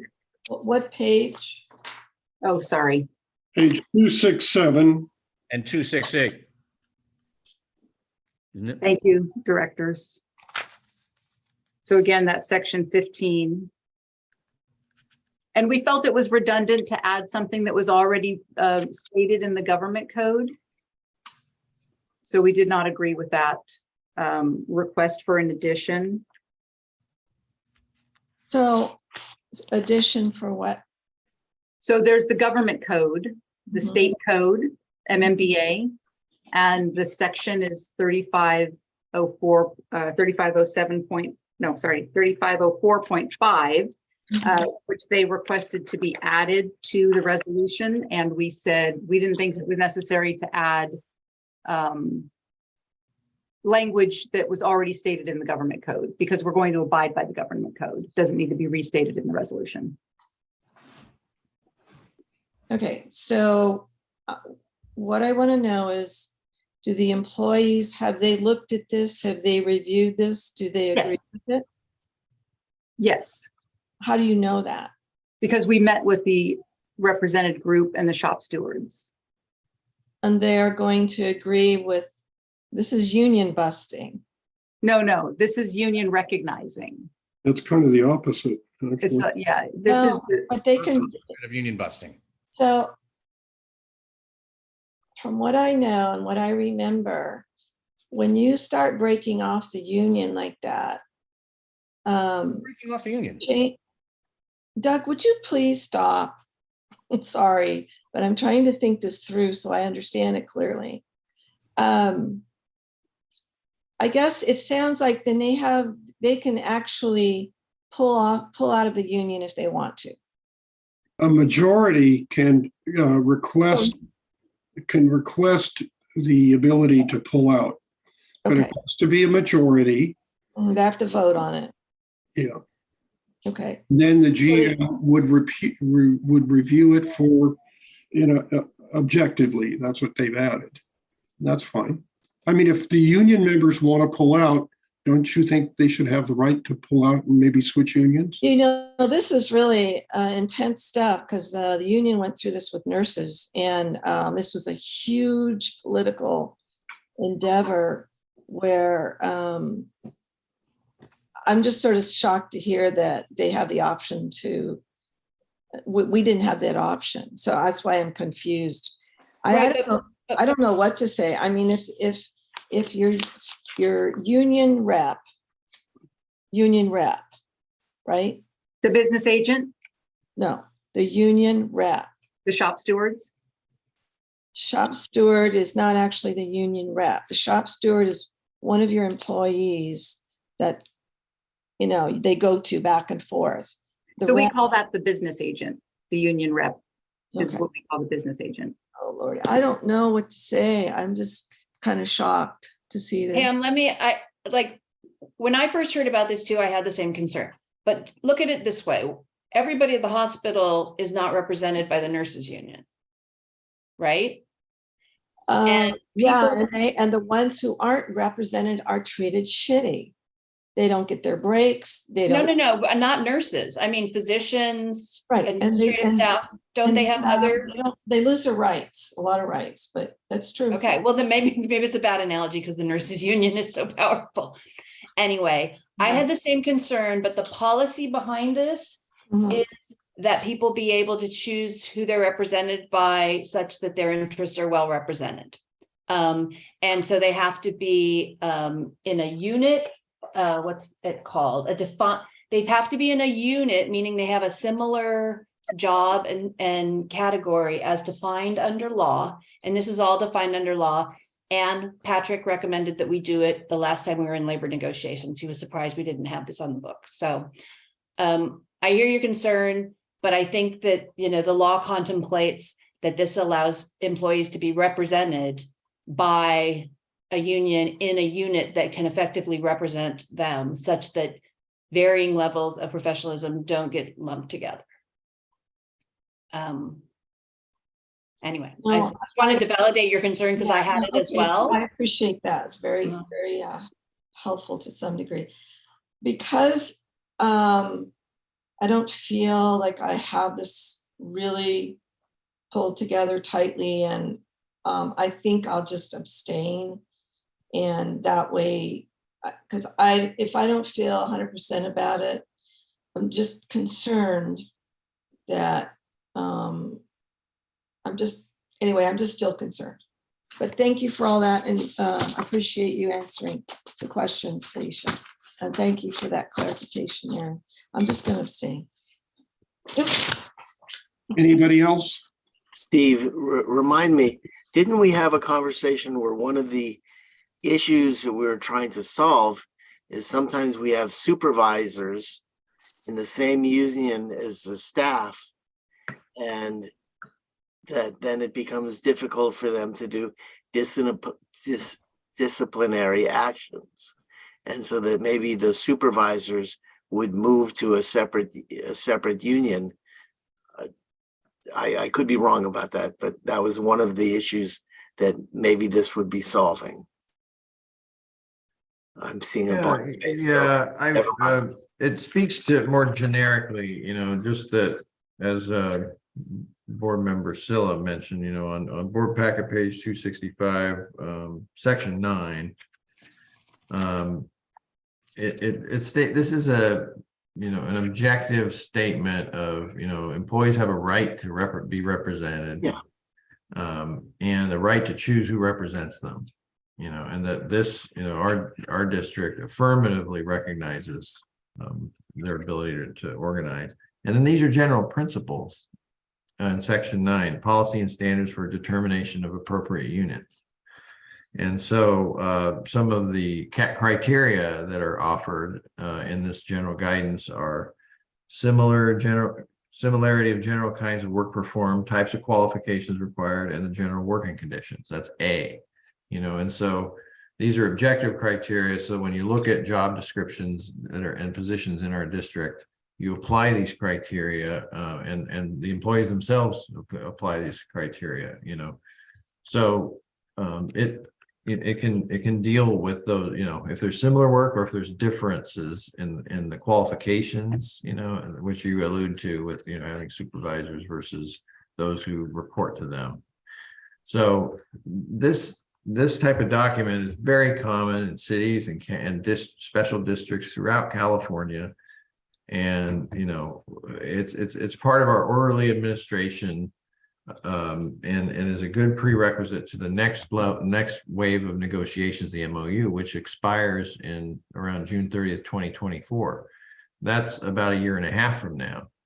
And so as part of getting everything in place in terms of what, the employee relations and just the ground rules of that, we applied a template, that's common in the state that can address issues, the specific issue you mentioned, and many others. This has a rule book of ground rules that facilitate more productive dialogue. I think how many meetings we have with the union in the last MOU? It was like 13 or more. That's 13 mornings. That's 13 half days of effort for us and the union. If we have this type of a EERR, it provides ground rules, and maybe it makes us a little more efficient in our MOU negotiation process. I think that's why, Patrick Clark alluded to this. Do you have one of these set up? And so Felicia took the initiative to do this work in preparation for the next MOU negotiation. I guess for me, I would have really liked Patrick here, because he did such great work with us before, and this is very complicated. Is this brought forward now? Because I know there was some concern about some management with the guys that you were going to move into a different role, and it was going to cross over into the unions, and you needed some clarity around that. Does this have something to do with that? Do you know what I'm talking about? I don't really, we want to take a step back and say, what are, universally recognized standard procedures for this interaction, so that we can address, if there are issues that have any level of controversy, that we have ground rules that are standardized, that we all, both employer and employee, can refer to Right. No, I get negotiate effectively. And I understand if you have a manager who's in the same job classification, he really can't do evaluations for union employees, correct? They can, but there are issues that can come up, in terms of accountability, and standard, workplace evaluations. We need to provide good feedback on performance, and it's very common to have different units for supervisors versus the units for those they supervise. That's very common. That's not currently what we inherited. Your management team right here, myself, AGM Newhouse, O&M manager Brummer, we inherited a system, and so we're taking a good look at that, and we want to have a orderly set of guidelines and standards for guiding, us and the represented employees on how to address these type of issues. Okay, thank you. Doug? Julia, do you have an opinion? I'm sorry, Director Kelly. I asked you if you had an opinion. I do not. I'm an unrepresented employee, and I haven't looked through the resolution thoroughly, but thank you for asking. I wanted to know, was the union vehemently opposed to anything we did here? Or was it like they gave you review items? Were they major? Is there any major area of disagreement? with the union? There was only one area I think that we did get a little bit stuck on, if you would.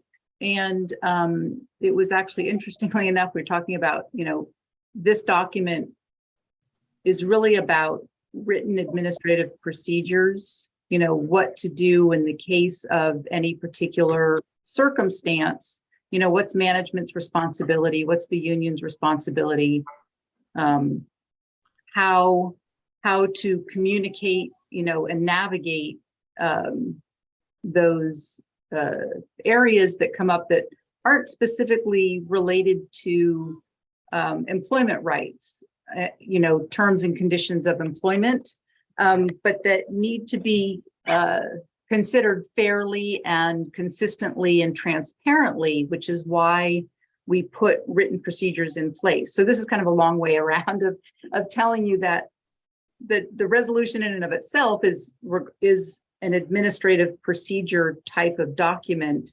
And the one area that we got stuck on was the section that refers to administrative procedures specifically. And the union had a question about whether or not we had administrative procedures in place for use of district resources, which is under section 14. And we don't, and we should. So we agreed that we should get written administrative procedures specifically in place for use of district resources. Generally, those types of procedures are captured in an MOU, in the Memorandum of Understanding. Our MOU doesn't currently have that language. So rather than opening up the MOU to write something like that in, the union suggested, and we agreed that we could work on that separately. But the one line in that section did, like I said, cause a little back and forth, if you would. But otherwise, I want to again remind the board that this resolution is consistent with the government code, consistent with the state legislative guidelines for management and union communications and the business relationship of employer-employees. And we want to make sure that the employees know that they have rights under the MMBA and that they have written procedures in place for choosing their, like Steve was saying, choosing their represented bodies and how that works. This is the kind of document that organizations who don't already have unions, but they want to bring a union in, they would have this type of resolution presented. And one of the examples that I used was just very recently, the city of Healdsburg adopted a very similar resolution. And I think probably Castro Valley Sanitary District, my understanding is they are going from an unrepresented shop to a represented shop. I wouldn't be surprised if they're going to be adopting something similar to this, if they haven't already in the near term. So again, this is intentionally written so that it's not doing anything more than setting out procedures for the certain business relationship that is inherent between a represented group of employees and a government employer. Thank you, Felicia. I would just note for the board's reference, we were on board packet page 267, page 9, under section 14, employee organization activities, use of district resources, and it was the first sentence. And so, it says access to district work locations and use of district paid time shall be authorized only to the extent provided for in an MOU and or administrative procedures. So they said, well, we don't want that where are the administrative procedures? And we don't have any. It's a provision that if they exist, they would be referred to. And they said, well, we shouldn't have this language here if there's no administrative procedures. And so what we explained was, well, if we get rid of that language, then you can only use the MOU. And if there's nothing in the MOU, then, And you can't do it. then you Then can't there's a use, challenge, then right? you can't get paid to meet, and you can't use district rooms to meet. Right? Mhm. So Oh, it's to their benefit to keep the language. And really, so we're getting into the details, but that's the back and forth. It's like, look, we want you to be able to do this. This is a way we can do it. And by the way, there is kind of a procedure, right? It's not like we're not allowing them to do this. And so let's get together and just describe what the procedure is. Give us a day's notice, whatever it turns out to be, right? Do it in writing, send us an email, explain what you're going to do, and so we can hammer that out. They were stuck on even adopting this resolution in advance of having those procedures completely agreed to between us. So that was the sticking point. so could this wait until when the union contract comes up? So we have everything on the table and Patrick will be there and this can be sort of reviewed and that way it's kind of, to me, I would prefer to do it that way. And then my concern is the issue with the union and the employees. And I just think it would have been a better way, or if we had a rep from the union at the meeting tonight or somebody, because this is making some big changes, really. Is So it I'm making gonna vote no. I don't want to keep you guys, going on and on. And if you guys are made up, move on. But that's where I'm at. I would just think, because if there's a rub, so to speak, and it sounds like there was, and there's some issues that are not ironed out and they're unhappy, I just don't want this to get into some snowball effect. But if you all feel okay about it, then we should just move on. I'm sorry to go back and forth, Director Banks, but I do want to remind the board that we met with them 3 times over 2 hours, walked line by line. They had 7 requests. We made 3 changes right off.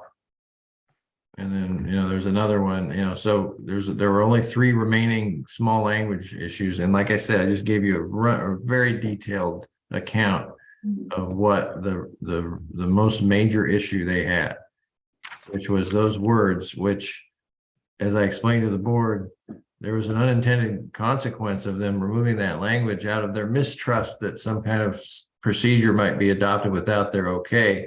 They actually make it so we could deny them that right because there's nothing in the MOU about it. So so really we're a labor-friendly management team. We want them to be effectively represented, and we're very confident that this is a solid package. It's professional. It's based on state law. We made 3 changes to the proposed standard language as a result of their comments. But we didn't feel the need to drop state law quote into the memo, into this document like they suggested. All due respect, you're still covered. State law still applies. So, that's where we're at, Director Meggs. This is very detailed back and forth. And we feel like, we're at a point where we had agreement on 99.99% of this document. Okay, thank you. Okay, any other comments by the board? No. I'd simply point out, Steve, were they aware this was on the agenda tonight? Yes. They wanted to show up, they would have showed up. I'd move I'm to, gonna show up, Doug. They're Huh? scared of us. it's what? They're scared of us. Are you kidding me? No, I Not gonna show can't. up. That's No. That's not fair. When have they showed up at a meeting? I think once for me in 10 years. Anyway, Who's down? In the days of Brett, they would show up and stand in the back of the room. When things were I don't going wanna argue. really sideways, represented employees were in the back of the room. okay, 4, 5. call a motion, Tom. I would move to adopt resolution 22-1639, establishing policy and procedures for the administration of employer-employee relations. Second, Okay, any further discussion? Okay, let's go to a roll call, please. Thank you. Borstein, Yes. Kelly, Yes. Megs, Just want to let people know it's okay to come from a different place. So I would really hope you could respect me, that just because I don't always agree. I'm going to abstain. Thank you. Scylla, yes. Gaffney, Yes. motion carries. Thank you. Okay, thank you. Let's move on to agenda item 13. Consideration of accepting year-end capital report for the fiscal year 21-22. So this is a great report. Oh, thank you, President Gaffney, and members of the board. This is the second of our series of annual end of year reports. The end of year is June 30th, and so it gives us some time to do the analyses and put the summaries together.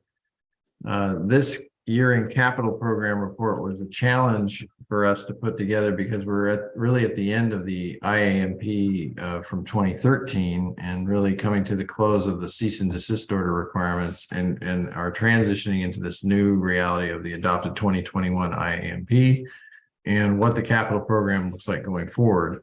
It's not as prescriptive, right? You know, and we have the graphs in this report, which actually, you know, we can declare victory that we have exceeded the mileage in the IAMP. Finally, you know, on board packet page 284 is an illustration of the capital program expenditures and the miles of pipe, and we've reached 34.22 miles of rehabilitated pipe. And then, you know, on the previous page 11 of the report, take figure 1, you see the number 32.3, you know, that's in green. That was the expectation from the cease and desist order IAMP. So now we're at 34 miles and counting. You know, we finally crossed that threshold this past fiscal year. And it didn't cost 95 million, it cost 118 million. And it didn't take 7 years, it took 9 years, you know, but we got to that threshold. And so this is a bit of a capping report, you know, trying to move now our program focus toward the new way of doing business. So that, you know, the history is all here. The way the report's organized is the same as before, where it says these are the projects that were done prior to this fiscal year. These are the projects that were completed this year. And these are the activities, you know, that we're doing, like flow monitoring, which I'm looking forward to giving you an overview of. We're getting that technical memo done for the flow monitoring and modeling. I'll have an information item for you either in January or February. And so that's mentioned in here because that will have bearing on our capital program definition going ahead. And then, you know, and then finally, you know, what a fun thing we did this year was I had Phil Benedetti go back, and we have a line item in the capital program for capitalized repairs and a line item for on-call construction. And we do these smaller projects now, thanks to Ordinance 110 that you adopted in August 2020, which gave us the ability under the Uniform Public Project Cost Accounting Act, the ability to do more streamlined bidding for projects under $200,000. So we've been cranking, you know, and getting, we have 2 new tables on board packet 294 and board packet 295, giving you some specific locations and contractors and techniques and the type of driver, you know, project drivers for these smaller projects. So each year going forward, you're going to get this summary of our small scale capital work that's very surgical, and based on information we're getting in the field from our condition assessment. It's faster than the capital program, the 22, 23, 23, 24 type things. This is even faster, where we really jump on and do capital repairs and use the budget that you provide each year. And so you're seeing a little bit more transparency. So yes, and then, we do some project sheets at the end on actual projects that received a notice of completion in that fiscal year. We didn't quite complete the 2021 project, as you might recall, until October. So that'll have project sheets in the following year-end report. So with that, and which will look different, I'm not sure what it's going to look like exactly. We're going to work on that, but we're entering a new era now, and we got to set the expectations and targets and do a new tracking mechanism going ahead. But President Gaffney, rest assured, it's a pay-go program. Absolutely. It's amazing how many projects have been accomplished. A list like this, it's gigantic.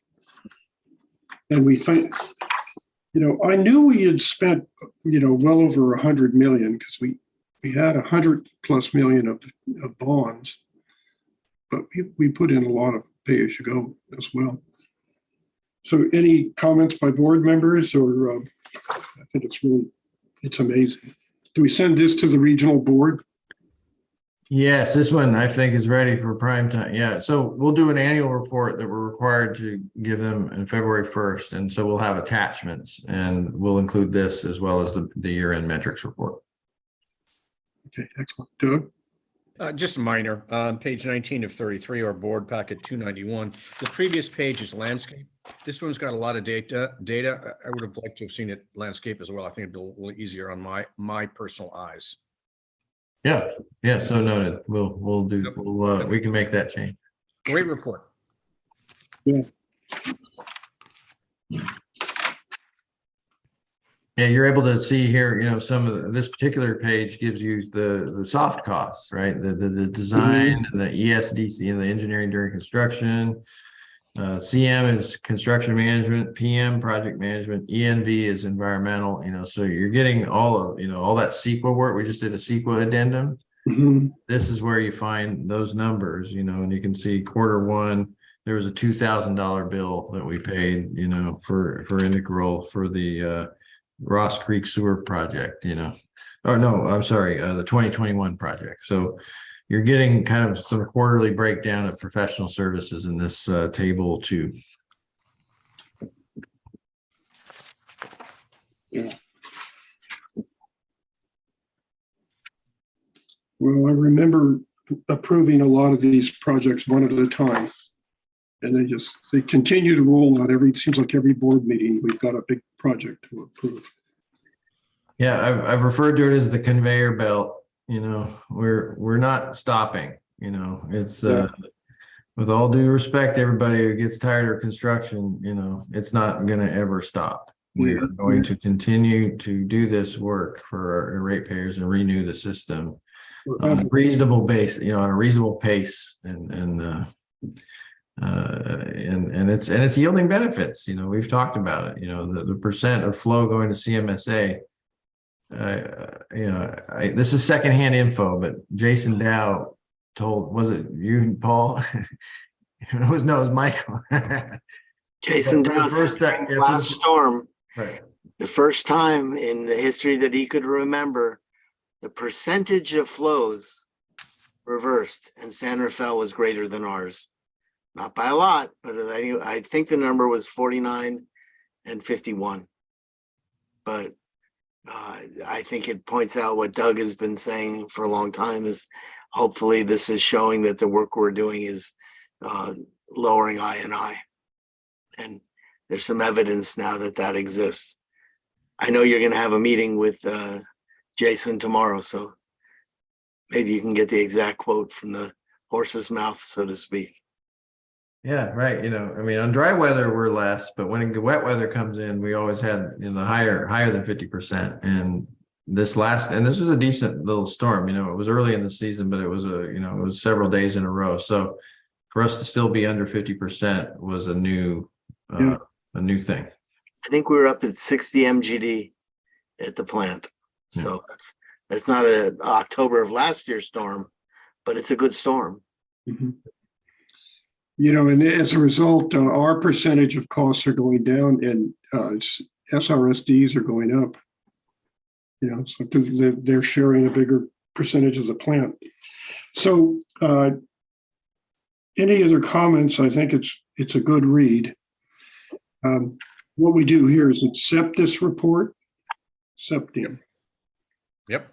Okay, a motion would be nice. I move to accept the year-end capital report for fiscal year 21-22. Second. Okay, any further discussion? Let's have a roll call vote. Thank you. Borstein, Yes. Kelly, Yes. Meggs, Yes. Scylla, Yes. Gaffney. Yes. Unanimous. Thank you. Okay, thank you. Item 14, consideration of approving Lost Valley Sanitary District 2023 annual meeting and event calendar. Yes, and I want to thank Board Clerk Julia Cooper for putting this together and working with Council Andrea Clark to discuss some of the issues with AB 2449. So I happily hand this over. Andrea, do you want to start the discussion? Sure. So as we all know, the past however many years, we've been having virtual meetings. And originally we were able to do so because of a direct executive emergency order. And then AB 361 came into effect, which allows board members to attend virtually or by phone if they make certain findings, which we do every 30 days in the resolutions that we've been passing. And the finding basically says meeting in person presents certain risks based on a specific state of emergency. And that state of emergency, the COVID-19 one, has been in effect. And the governor recently announced that it will be lifted at the end of February. And so the basis for our virtual meetings under AB 361, unless it's extended, which is always possible based on the next 2 months or so of COVID, it will go away. So what will happen is starting, and this affects all local public agencies in the state of California.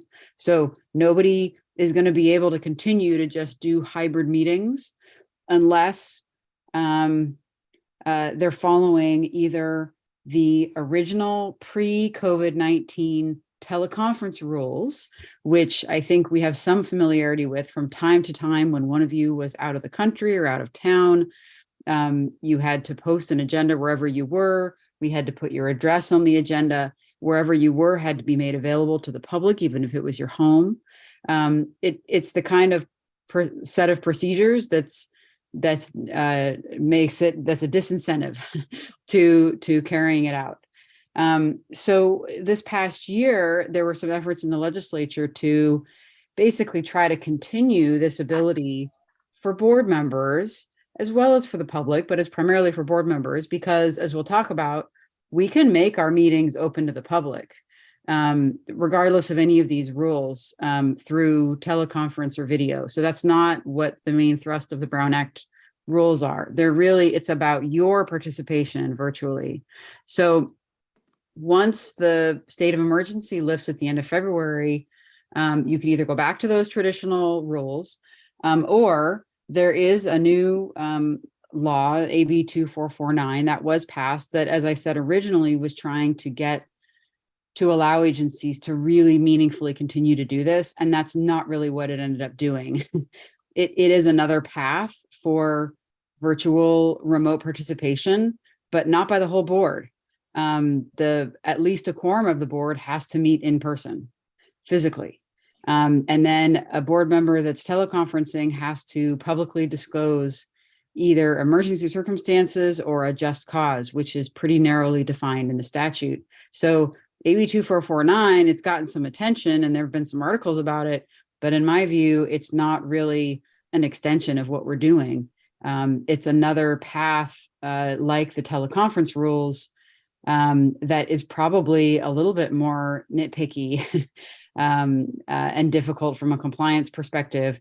It can certainly be used. I mean, if somebody has a childcare or caregiving issue, a contagious illness, or an emergency, then that will be more easily remedied in the future and will allow a board member to participate. But it won't continue to allow what we've been doing for the past 2 years. So my presumption is, and what's happening with most of my other clients who aren't already back in person, because most are, I would anticipate that agencies will generally go back to being in person, whether they're more spread out and masked. 1 or 2 board members might not be there if they're sick and if they follow these procedures. Theoretically, you could all be at home, and we could follow the original teleconference rules, but that's pretty messy. All of your addresses would appear on every agenda. And I mean, it's plausible, but it doesn't sound very pleasant. It's also possible that between now and the end of February, agencies will be flustered enough with all this that the governor would, extend the emergency or come up with something else that under AB 361 could be relied on to continue this. Anyway, so that's some background on what the options are starting at the March meeting, because the executive order goes through the end of February. So, when the old way we teleconference, but somebody was just on a telephone usually. And we're going to have a Zoom meeting if we did 2449. We will have a Zoom meeting for teleconference means either telephone or video. In the past, we could have done video. It's just the videos weren't common until the pandemic. Right now we have Zoom. I didn't even know what the word Zoom was until about March of 2020. So that's always been possible in the past to have somebody participate that way. Part of the issue is the technology required. If you have 6 or 8 or 10 or 12 people in a room and then somebody listening in, it's not terribly convenient to have just a cell phone sitting in the middle of the room. It's best done if you have, like a city council dais that has microphones at every seat. That's a lot more easily done. Fairfax is doing hybrid, their council meetings. I didn't know about the quorum, but I think it was 3 people there and 2 people on Zoom. I don't remember seeing their addresses put anywhere. No, none of this takes effect until March. Oh, so they're still, just like tonight, we are validly, legally meeting virtually under AB 361. It's just that Fairfax won't be able to do this either in March. Nobody will. The Brown Act says that we can meet virtually by Zoom as long as the state is under a state of emergency, and that ends in March. And that's why 361 is no longer valid. And that's where AB 2449 comes into play.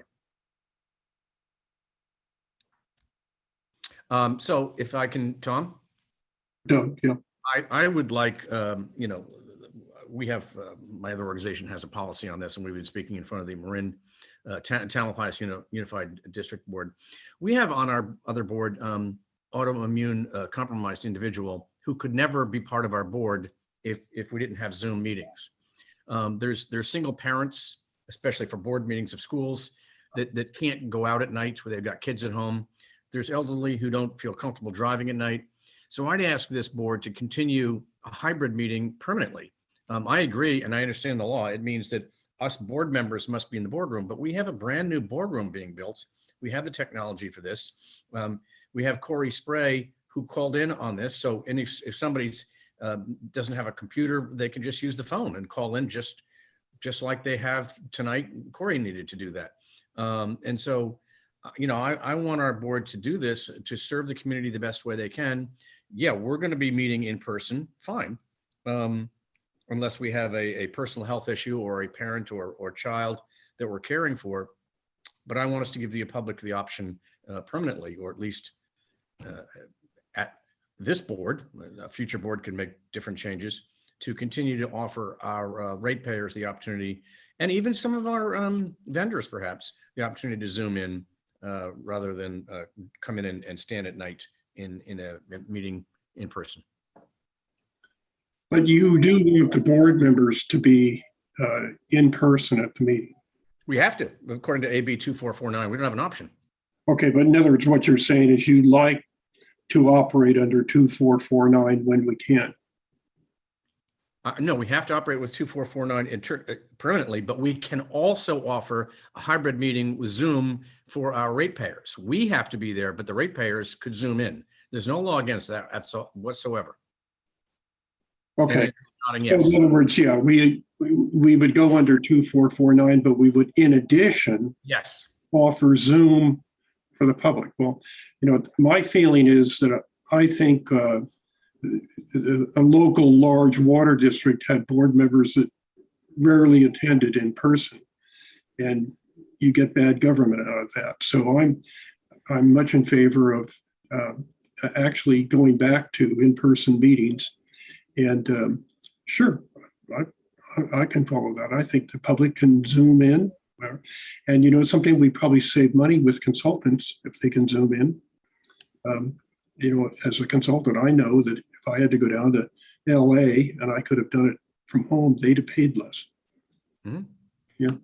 Well, we've spent a lot of time and effort on the new building, putting in a state-of-the-art boardroom where I think we're going to be modern enough and state-of-the-art enough that we'll be able to accommodate any particular version of anything that I can see here, and hopefully into the future with hybrid meetings, people calling in, people seeing us, everything, So I don't think it, pardon me, I don't think anybody disputes that we should have hybrid meetings going forward, but Andrew is telling us we have to show up in person unless we want to put our addresses on the agenda as in the olden days. And Yeah, or unless you have some when I say specific problem, right? You could meet at your office and put your office address. You could rent a hotel room, but you also have to, according to the law, you can't do that for more than 3 months. There's got to be a reason. You have to have a reason. I'm sorry. If you put the address like the old ways, yes, you can, but you can't just Zoom in without a personal reason like a health issue or taking care of family. And just the other thing to be, and this is, part of what Julie and I would keep track of is if somebody did the old teleconference rules or 2449, we have to do the, the roll call votes, right? Because in the old days, if everyone's in the room, you don't have to, but if somebody's not there, you need to make sure to do that. So there are other things to keep track of. But I know a number of agencies that do plan to provide an option for the public to participate remotely. We just need to think through, the board chair is going to need to remember for any members of the public, are there any online? Are there any on the phone, right? We just need to make sure we get into a pattern of recognizing what our system is and how to facilitate somebody really being able to participate. Well, that's true, but the clerk of the board's been doing an outstanding job of that for 2 years now. Agreed. Okay. When I said hybrid, I didn't intend for us to say that we wouldn't show up in person, but it will allow, in I think a much better way than in the past, for the public to show up if they should care to do so and be involved in a more interpersonal way than they have been in the past. And with our room, if whatever virus or whatever came along, if a state emergency were to come along, we wouldn't have to scramble. We're going to be all set up to do it in that room. But I agree. I would prefer to have everybody in person there. Yeah, all the board. Yeah. That's my opinion. May I make a point of information? So the thing that we have to, or I would like the board to consider, because of course everyone is in favor and we are setting up the 1111 headquarters to be able to handle hybrid meetings, both with camera setup and, technology of that kind. But we're not quite sure exactly when that will all be ready and we'll all be moved in. And so if we're meeting in person in March, I've reached out to a couple of places, reviewed the CMPA meeting room, which is not necessarily very feasible. Anyway, there are a lot of spaces, but there's going to be every agency who is not in person already scrambling to find a space in which to meet. And so I just wanted, before we approve our annual calendar, which is a normally a consent calendar, very typical item, to just consider that in the interim, potentially, it could be months of 2023 that will be likely it would be my recommendation, and it said so in the staff report, to me at the Kerner location. And so it will not be the state of the art, and there certainly will be some bumps, but I just want the board to consider that when they're thinking about this item. Thank you. Might also just point out that over at CMSA, they rewired their room, and I'll bet you if we ask Jason, we could certainly have our meetings there, and it's certainly big enough to support what we got here. Yeah. Okay, well, thanks for the input, Julia, because I was thinking the same thing. We're, March, April, May, for who knows when we're going to move in exactly. Okay. But we also, pardon? Can I make a motion? Yeah, but where's the other CASA meeting? We've got one in January, but there's usually one in August. Yep. Oh, good point. Oh, okay. Sorry. I was probably, I'll add that. Thank you. Okay, so let's, if you want to make a motion, add a CASA meeting, okay?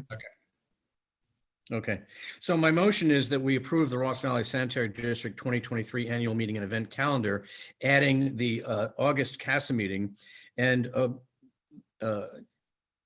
directing staff that it is the direction of the board of directors that absolutely upon moving into 1111 Anderson Drive, that our meetings be hybrid for the public to be able to participate moving forward remotely via Zoom or another online, such as GoToMeeting.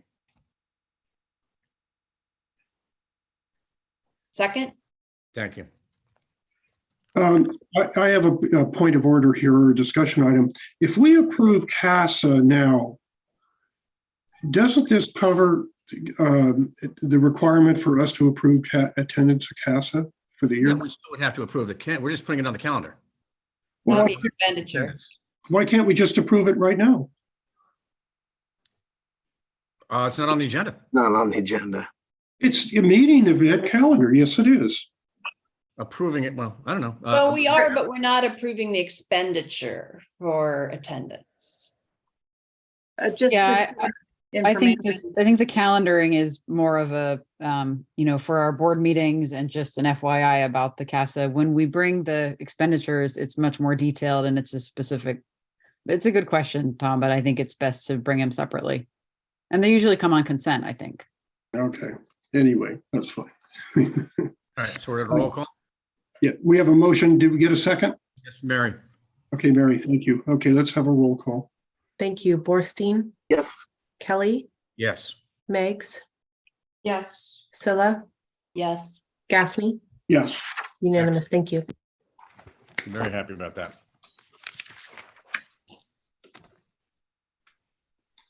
Okay, let's move on to agenda item 15, monthly operation and maintenance metrics report. Another excellent report. Who wants to handle it? Yeah, well, I'll just point out that we're using a lot of water this year. This isn't even up to the minute.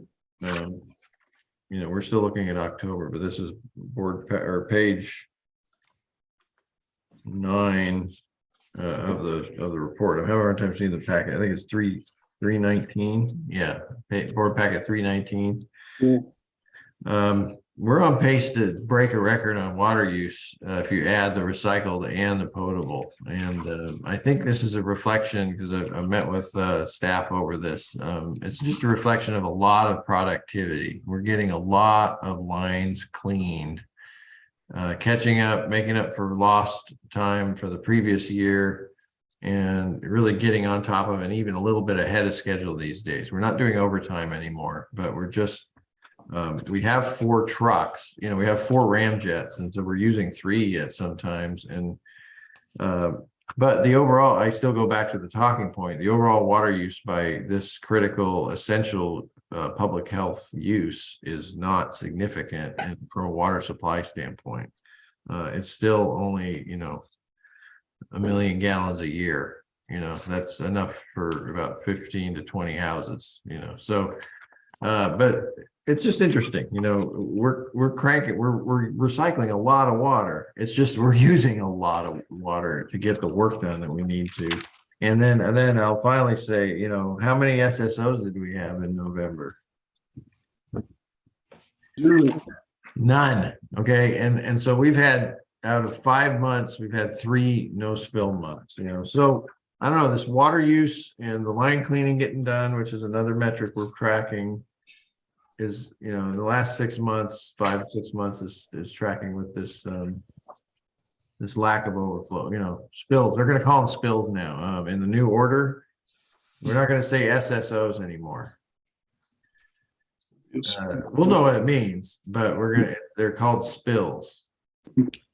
So we're gonna have a spill emergency response plan. We're gonna report on how many spills we had each month, and that's gonna start in June or July, next year. So we're call them SSOs for now, but we haven't been getting a lot of them. We may be run into some humility, about that here with the wet season. So we want to be humble about that, but I just thank Paul, for his leadership, and the crews are just stepping up to the plate for the challenges we put before them. So that's all I have on my notes. But Paul, thanks also for a good rundown of all of the different crew activities. As always, very interesting to read. And Paul, what are some highlights? You've waited a long time. You've waited a long meeting. Thank you, General Manager Moore, and thank you everybody for your time. I know we've gone through a lot of reports, so hopefully you guys have had a little bit of time to look through some of the highlights. We worked with one of our JPA members, CMSA, to do sanitary sewer overflow water quality sampling with Mark Kokomar and lab personnel over there, just in the event we ever do have an SSO that reaches a surface water body, which is really informative for staff. We don't do it very often, so it's a good refresher for everybody. We also coordinated with the Marin County Sheriff to do an active shooter training. I mean, it's a sad subject, but it's something that we live with these days. So we brought all staff in to coordinate and talk about what to do and how to address it and how to handle it and what to do. So it was very informative, and we really appreciated the sheriff's time. It was a really well put together presentation, and I think everybody got a lot out of it. Regards to pump station crew, we completed one of the big CIP projects, which was changing out a lot of the activated carbon at pump station 10, 13, and 15. That's a big dirty job, a lot of carbon, but it assists us and ensures we don't have odor complaints in the areas with the gas buildup in the wet wells and whatnot. So that's all completed and done. So a big part of our CIP for the pump station was operations side was done. Staff recently the repair crew worked with McGeary Productions, which is a video production company. We're producing an informational video for the pipe patch repair system. One of the videos, hopefully this will help lead to one of our outreach awards or assist us in another one in the future. I've seen some of the cuts of it, and it's a really well put together video. I look forward to showing you everybody that and sending it out to you all so you guys can see what the great work that the crews are doing out in the field and how we're addressing it, and just explain to the public some of the means and methods we're using so that we're not digging up their streets and disturbing the asphalt moratoriums and whatnot throughout the system, which is really a big help.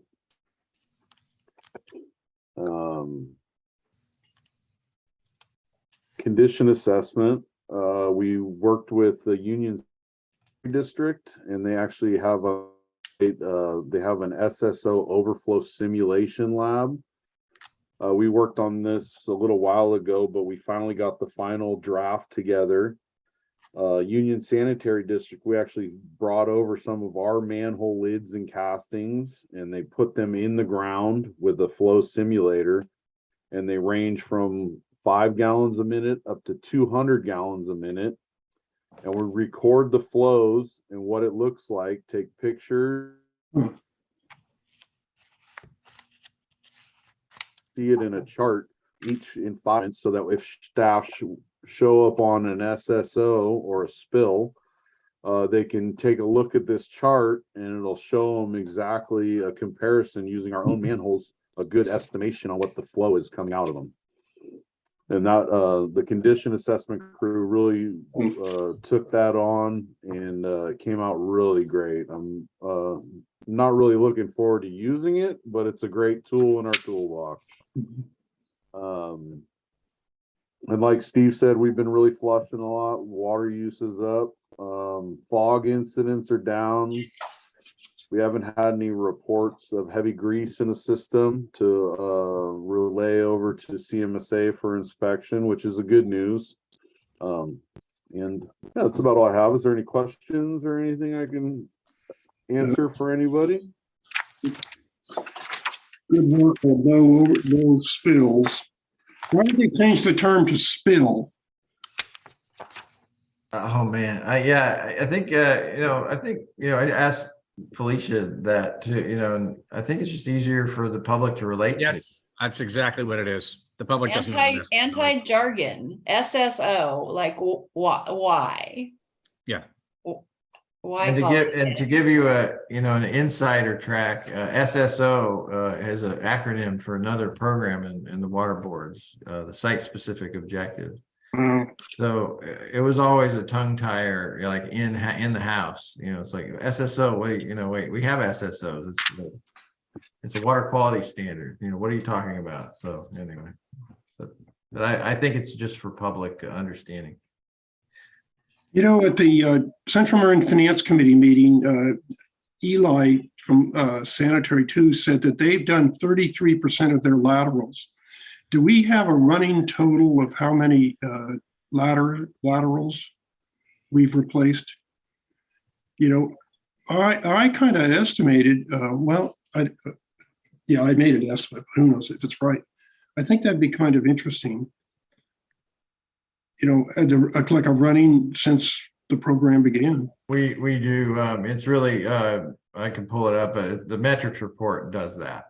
The annual metrics report that's one thing. Has a running total, so it has mileage, and then you can do the math. So you can say, okay, if we've done that many miles, and there's probably 200 miles of laterals, because laterals and mains studies have shown they're about the same. Yeah. Okay. So I just don't have that right. There is now, but maybe sometime in the future. There is a section here, actually. It is page 322 of the board packet, which is page 12 of the metrics report. It shows the number of inspections and footage replaced for lateral inspections. Oh yeah. It kind of goes more by fiscal year to date. Yeah. I noticed on page 18 or 8 of 18, we're doing about fiscal year to date, 11 miles of CCTV. So we're about 6 months in, so about 22 miles a year. Is that about right, Paul? Yeah, that's correct, Doug. We have picked up that crew a little bit. One of the new hires, Mike, has transferred over. We've transferred a little extra staff over to CCTV at the moment. So in the next month or two, you're going to see a big uptick in the CCTV. So I would say we'd be a little more than that. But I can't give you the approximate footage, but I guarantee it'll be more than double what we're at right now. Outstanding. Thank you. Here's the excerpt from this year's metrics report. Sure. Yeah. So 33 miles of laterals. And so we got 200. So But you know, our system dwarfs SD2s. Just want to be clear. Oh, sure. That's true. And it's older. A lot of SD2 is pretty new. Yeah. Well, thanks, Paul, for this, the metrics. It's always good. And I think it's time to adjourn the meeting. The next meeting is January 18th, 2023. And I'd like to adjourn this meeting in honor and recognition of Judy Schreibman. She was a long-term board member of the Los Colinas Valley Sanitary District and an environmental leader in Marin County, especially regarding water issues. So maybe we tell the family that we adjourned the meeting in her honor. Okay, thank you, everybody, and thank you, staff, and see you next month.